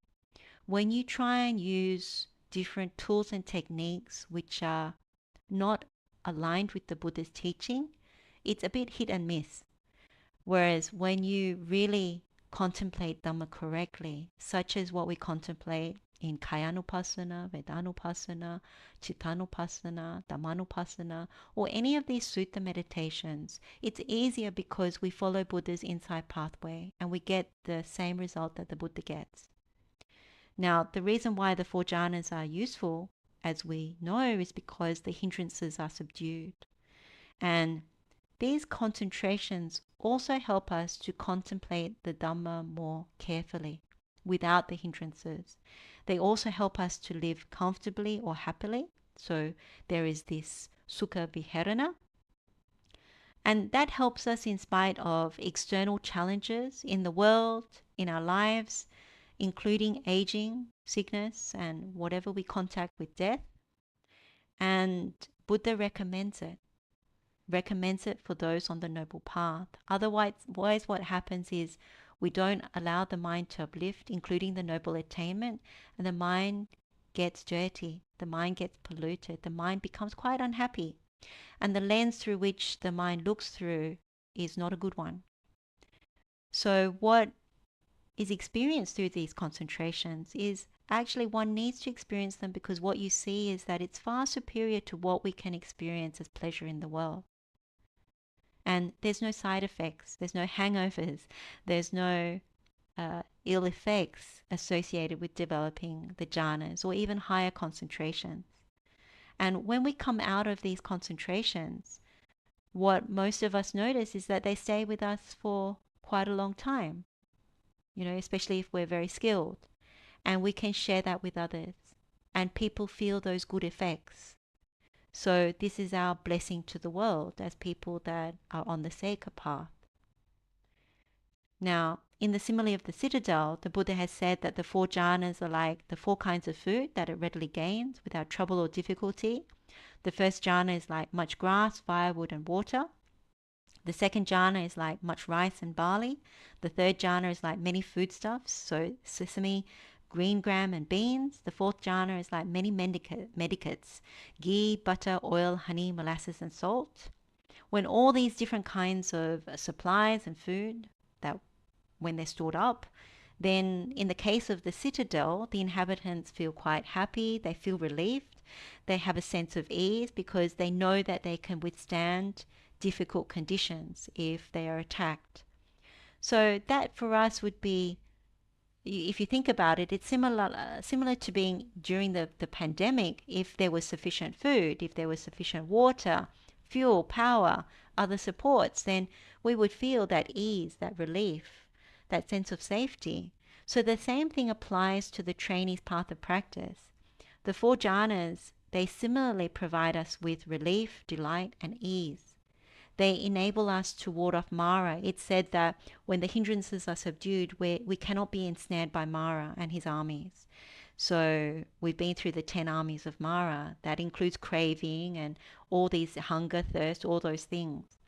So as we know, the mind shakes less as it develops the jhanas, with the 4th jhana being more stable, being the imperturbable state, where we reach the state of equanimity. And if we go beyond the 4th jhana, it becomes even more imperturbable. So infinite space, infinite consciousness, and so forth, though that's not mentioned here. Now, some people will ask, as we lean more heavily towards Nibbana and we talk about citta viveka, and we understand sickness of the mind, part of the wisdom that we develop is knowing that there is sickness also in the 4 jhanas. So the 4 jhanas are not Nibbana, of course, neither are the formless attainments.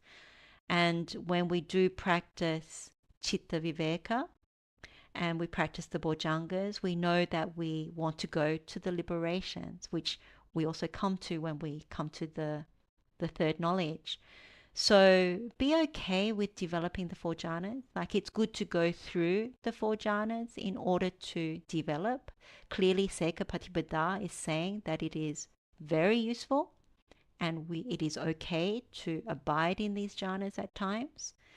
It is only when we are developing towards Nibbana, Parinibbana, things like that, that we start to really penetrate with wisdom and see the sickness in these mind states, because we know they're constructed. We know they're constructed out of form, and as we go to the less formed states of the imperturbable, then we know that they're built on feeling, perception, volitional formations, things like that.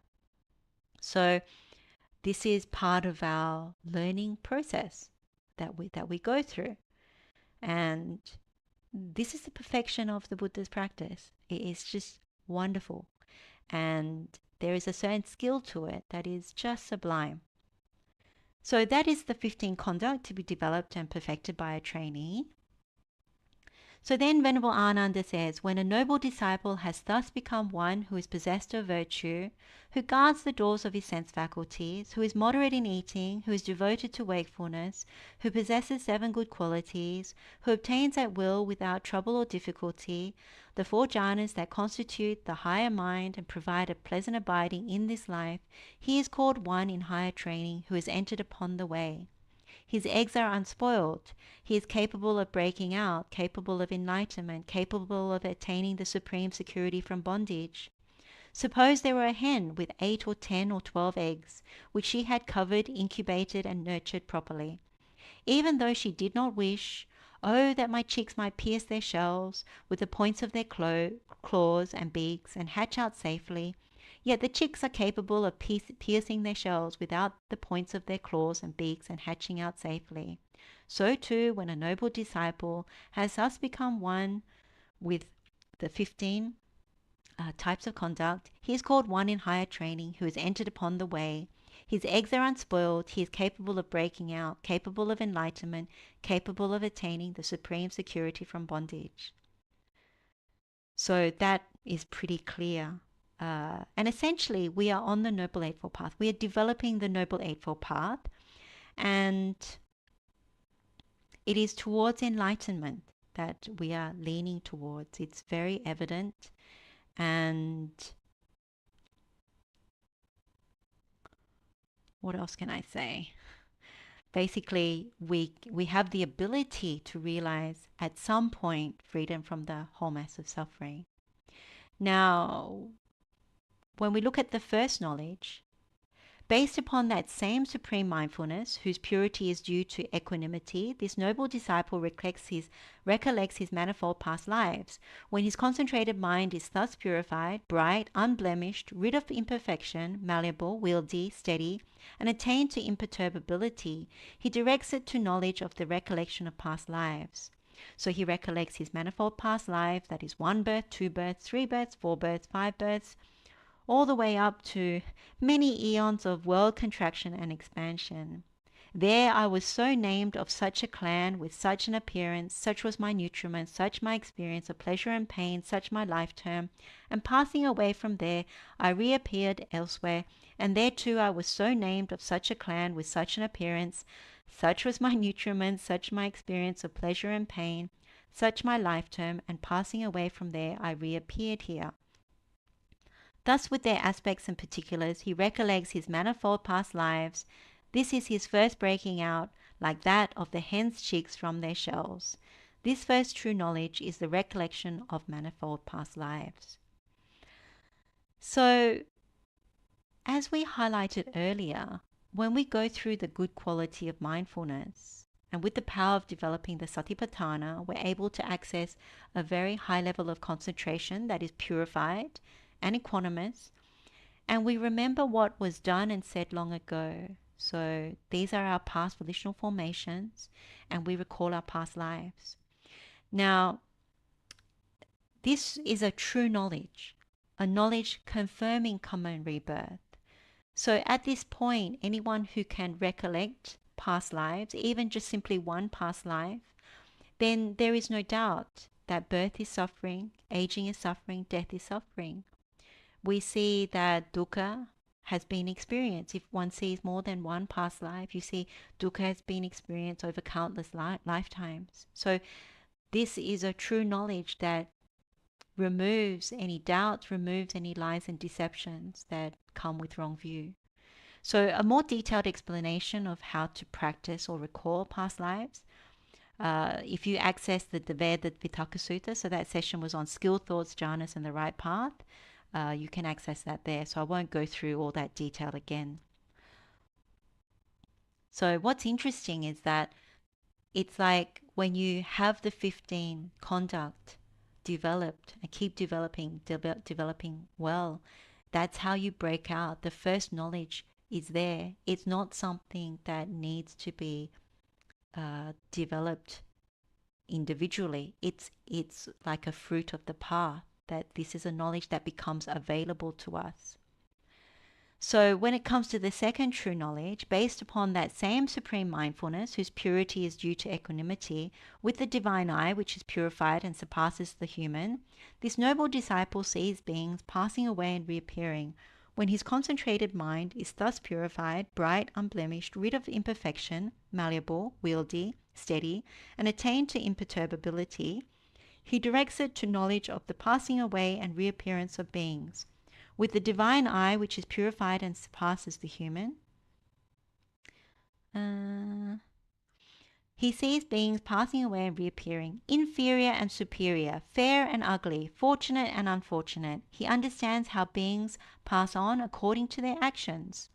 Thus, these worthy beings were ill conducted in body, speech, and mind, revilers of noble ones, wrong in their views, giving effect to wrong view in their actions. On the dissolution of the body after death, having reappeared in a state of deprivation, in a bad destination, in perdition, even in hell. But those worthy beings were well conducted in body, speech, and mind, not revilers of noble ones, right in their views, giving effect to right view in their actions, on the dissolution of the body after death, have reappeared in a good destination, even in the heavenly world. Thus, with the divine eye, which is purified and surpasses the human, he sees beings passing away and reappearing, inferior and superior, fair and ugly, fortunate and unfortunate, and he understands how beings pass on according to their actions. This is the second breaking out like that of the hen's chicks from their shells. So really here, this second true knowledge, we often simply refer to it as the divine eye or dibbacakkhu. The Buddha likened it to seeing people moving from one house to another as they disappear and reappear from birth to birth. And again, what we're really seeing is karma and rebirth. This particular knowledge arises when we strongly develop the perception of light, so the aloka sanya, or the basis of spiritual power, so the iddhipada. In the Samadhi Bhavana Sutta, so this is in reference to aloka sanya, the Buddha has asked, and what is the development of concentration that leads to the obtaining of knowledge and vision? So in this instance, for this sutta, knowledge and vision is reference to the divine eye, the dibbacakkhu jnana dasana patilabha. Here, a bhikkhu attends to the perception of light. He focuses on the perception of day. Thus, as by day, so at night, as at night, so by day. Thus, with a mind that is open and uncovered, he develops a mind imbued with luminosity.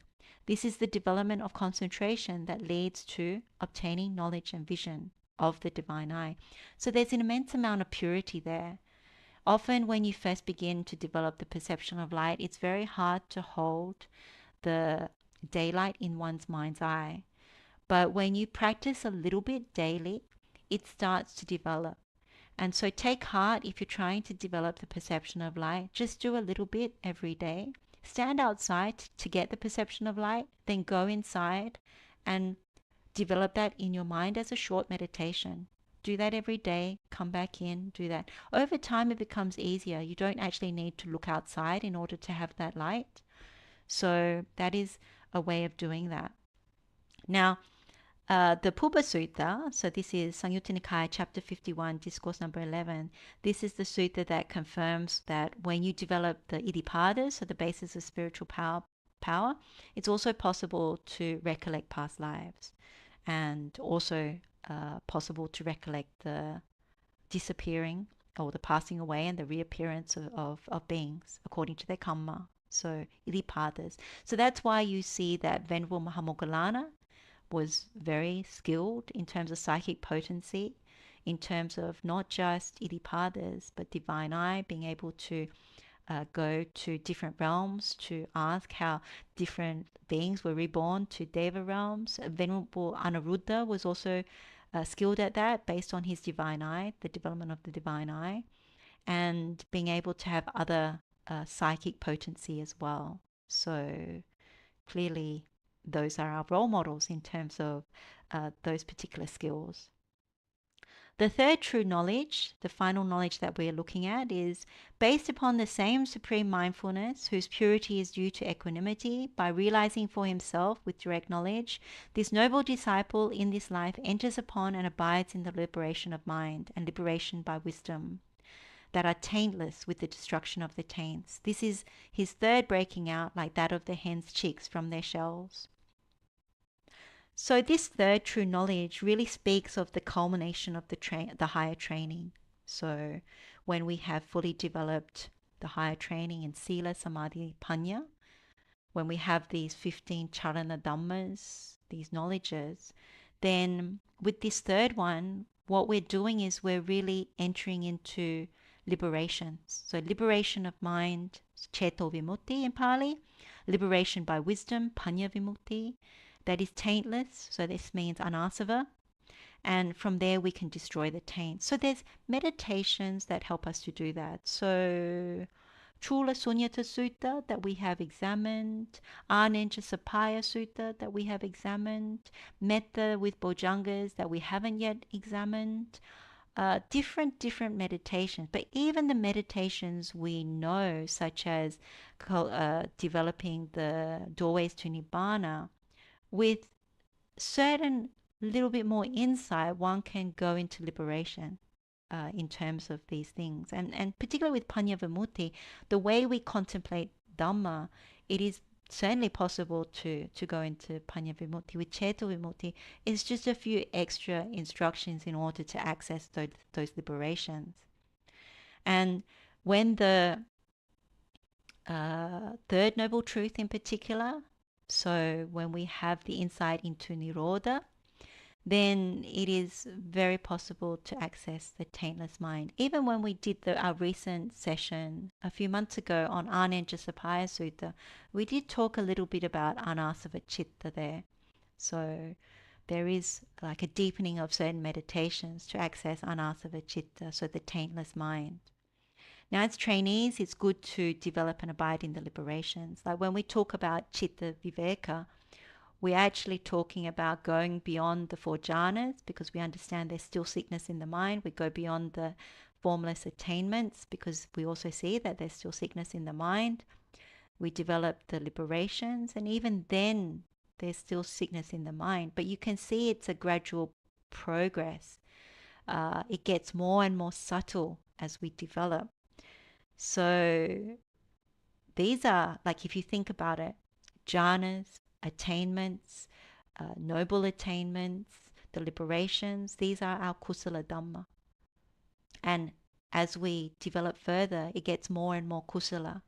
So the person who is very, very dedicated towards wanting to attain nibbana knows that, wants to go beyond jhanas, wants to go beyond the imperturbable states, because doesn't want to simply abide there knowing that one can get caught. But it's still skillful, but the more kusala one is to go beyond any greed, hatred and delusion towards these mind states. Now, when we go to liberation, we call them the liberation paths because they're heading directly towards nibbana. So to develop the liberation of mind, let's talk about that for a little bit. So we're talking about Ceto Vimukti. We would develop to the imperturbable state, so fourth jhana and above, because these are the states that do not shake. So even immeasurable states like metta apamānaṁ, karuna apamānaṁ, mudita apamānaṁ, upekkha apamānaṁ, immeasurable states, there's less agitation. It's a higher mind state. So that would be Brahma Vihara. These are the different abodes that we can have. So four jhanas is known as Arya Vihara. It's noble abode, or not noble abode, not Arya Vihara. What's the English word? Arya Vihara is the third one because we have noble attainment. Anenja is the one where we go to formless. So I can't remember the first one. But so these are the different abodes that we go to. So from the less agitated place, we can reach liberation of mind because of the concentration of the mind. So when it comes to the three kinds of liberation of mind, we can reach them in multiple ways. So the first one is the desireless liberation of mind, apanita ceto vimukti. So an example of this from where we've already developed. So we know how to develop immeasurable loving kindness, particularly through painful practice with slow realization. So the first doorway to nibbana. So dukkha-patipada Sutta.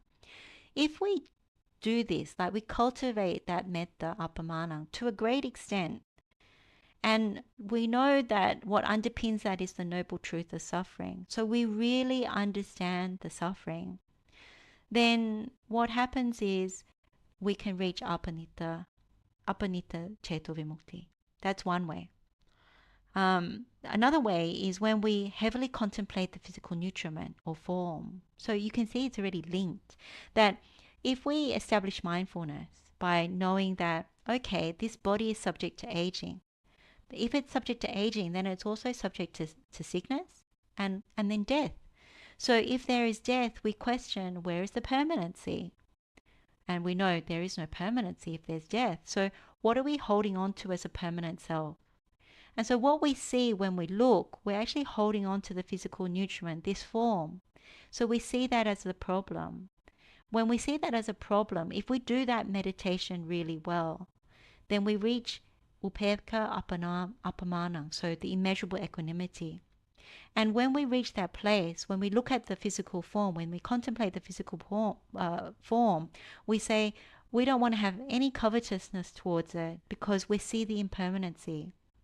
And then if we reflect at that time, all beings are subject to the same predicament. That's how we reach apanitta ceto vimukti. So liberation of mind that is desireless. The second one is signless liberation, so animitta ceto vimukti.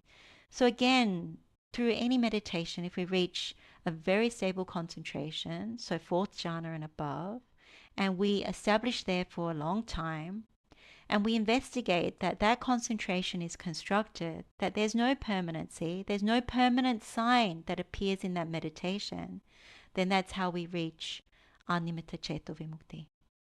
The third one is the voidless liberation of mind, so suññato ceto vimukti. Again, we go from whatever meditation, it could be Chula Suññata Sutta or Anencha Sapaya Sutta or Dukkha-patipada Sutta, whatever that meditation is. We're in that particular imperturbable mind state. Then from that concentration, abiding there for a long time, if we recognize that we don't take anything as me and mine, then we can reach suññata ceto vimukti. Now, to develop liberation by wisdom, paññā vimukti, this could be simply by contemplating and penetrating the arising and passing away of the 5 aggregate subjects of clinging. So what we looked at earlier, because what we actually do when we look at that is we penetrate the Four Noble Truths. So when we really see that this is the cause of the arising and passing away of suffering, so those insight pathways, even in Samadhi Bhavana Sutta, and we do that thoroughly, completely, and we have nibbida, disenchantment towards it, turning away from it, no desire for it, any of these 5 aggregates of clinging, then what arises in the mind is we want to destroy the taints. And that is the taint of sensual desire, the taint of existence, the taint of views, the taint of ignorance. But essentially at that point, the mind is going to liberation. It goes to paññā vimukti. So whenever these liberations are developed, we get closer to nibbana.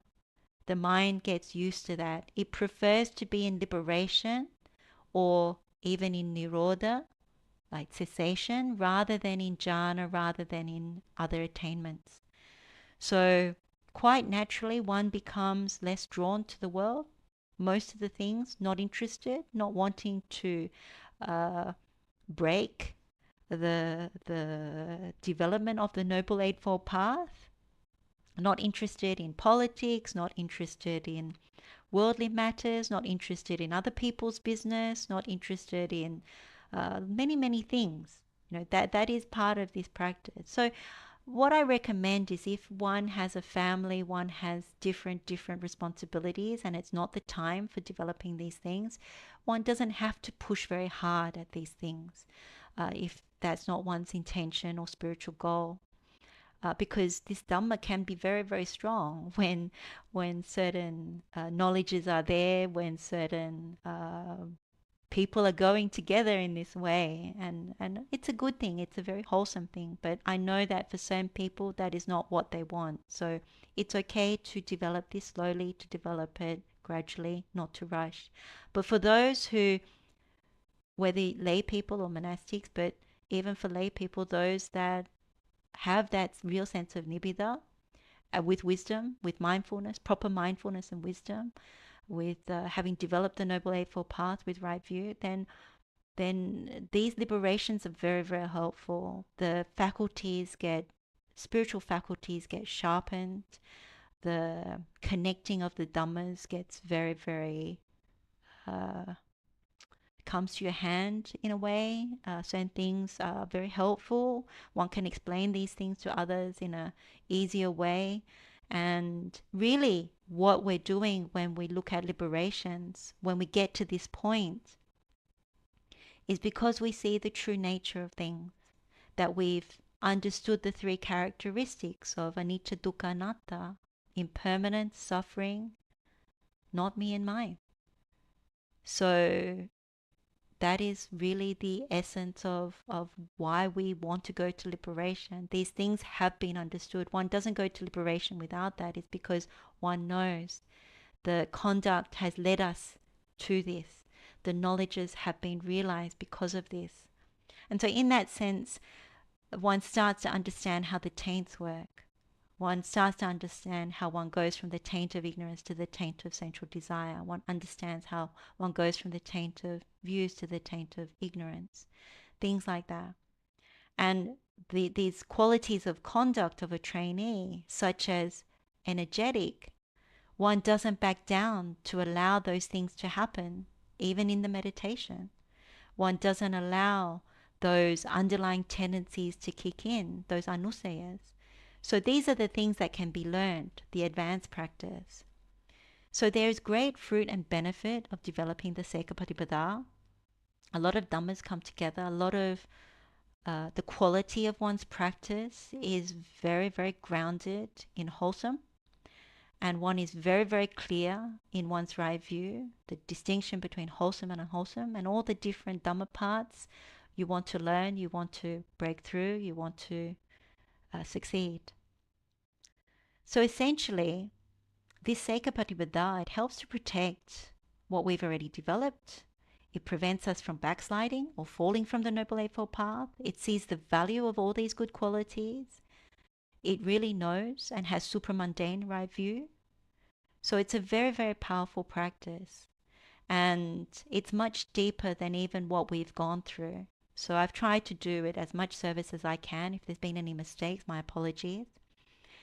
And so we can see it is why the Buddha and the noble Arahants have perfected this, that they have become perfect in true knowledge, perfect in conduct, perfect in true knowledge and conduct.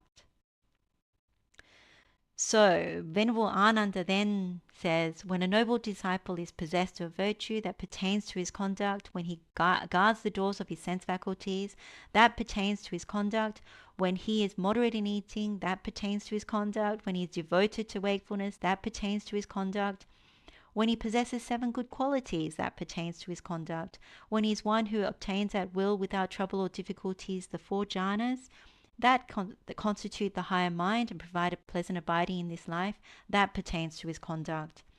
And then when he recollects his manifold past lives with their aspects and particulars, that pertains to his true knowledge. When with the divine eye he sees beings passing away and reappearing and understands how beings passing on according to their actions, that pertains to his true knowledge. When by realizing for himself with direct knowledge he is in this life, enters upon and abides in the liberation of mind and liberation by wisdom that are taintless, with the destruction of the taints, that pertains to his true knowledge.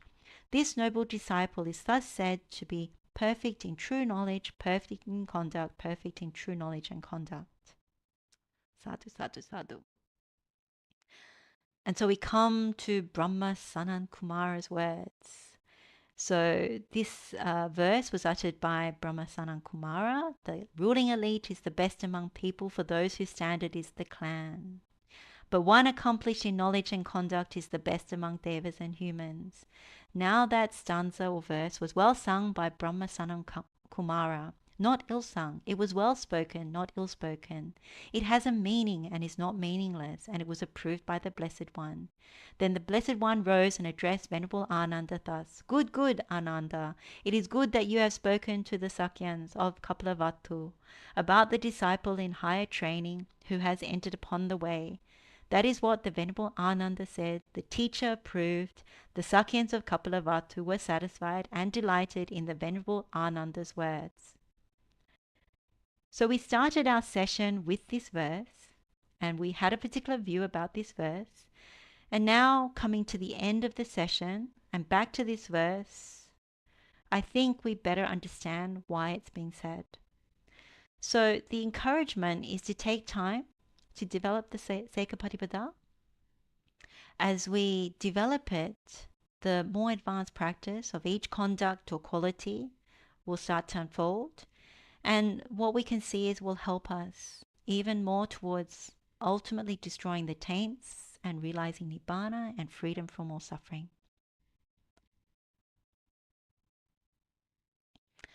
So we've now come to the end of our session. We can express our gratitude to the Buddha for these powerful teachings, to Venerable Ananda for expounding this Sekha-patipada Sutta so well, We can also express gratitude to our other teachers, our parents, our good friends, kalyana mittas, who encourage us on this noble path.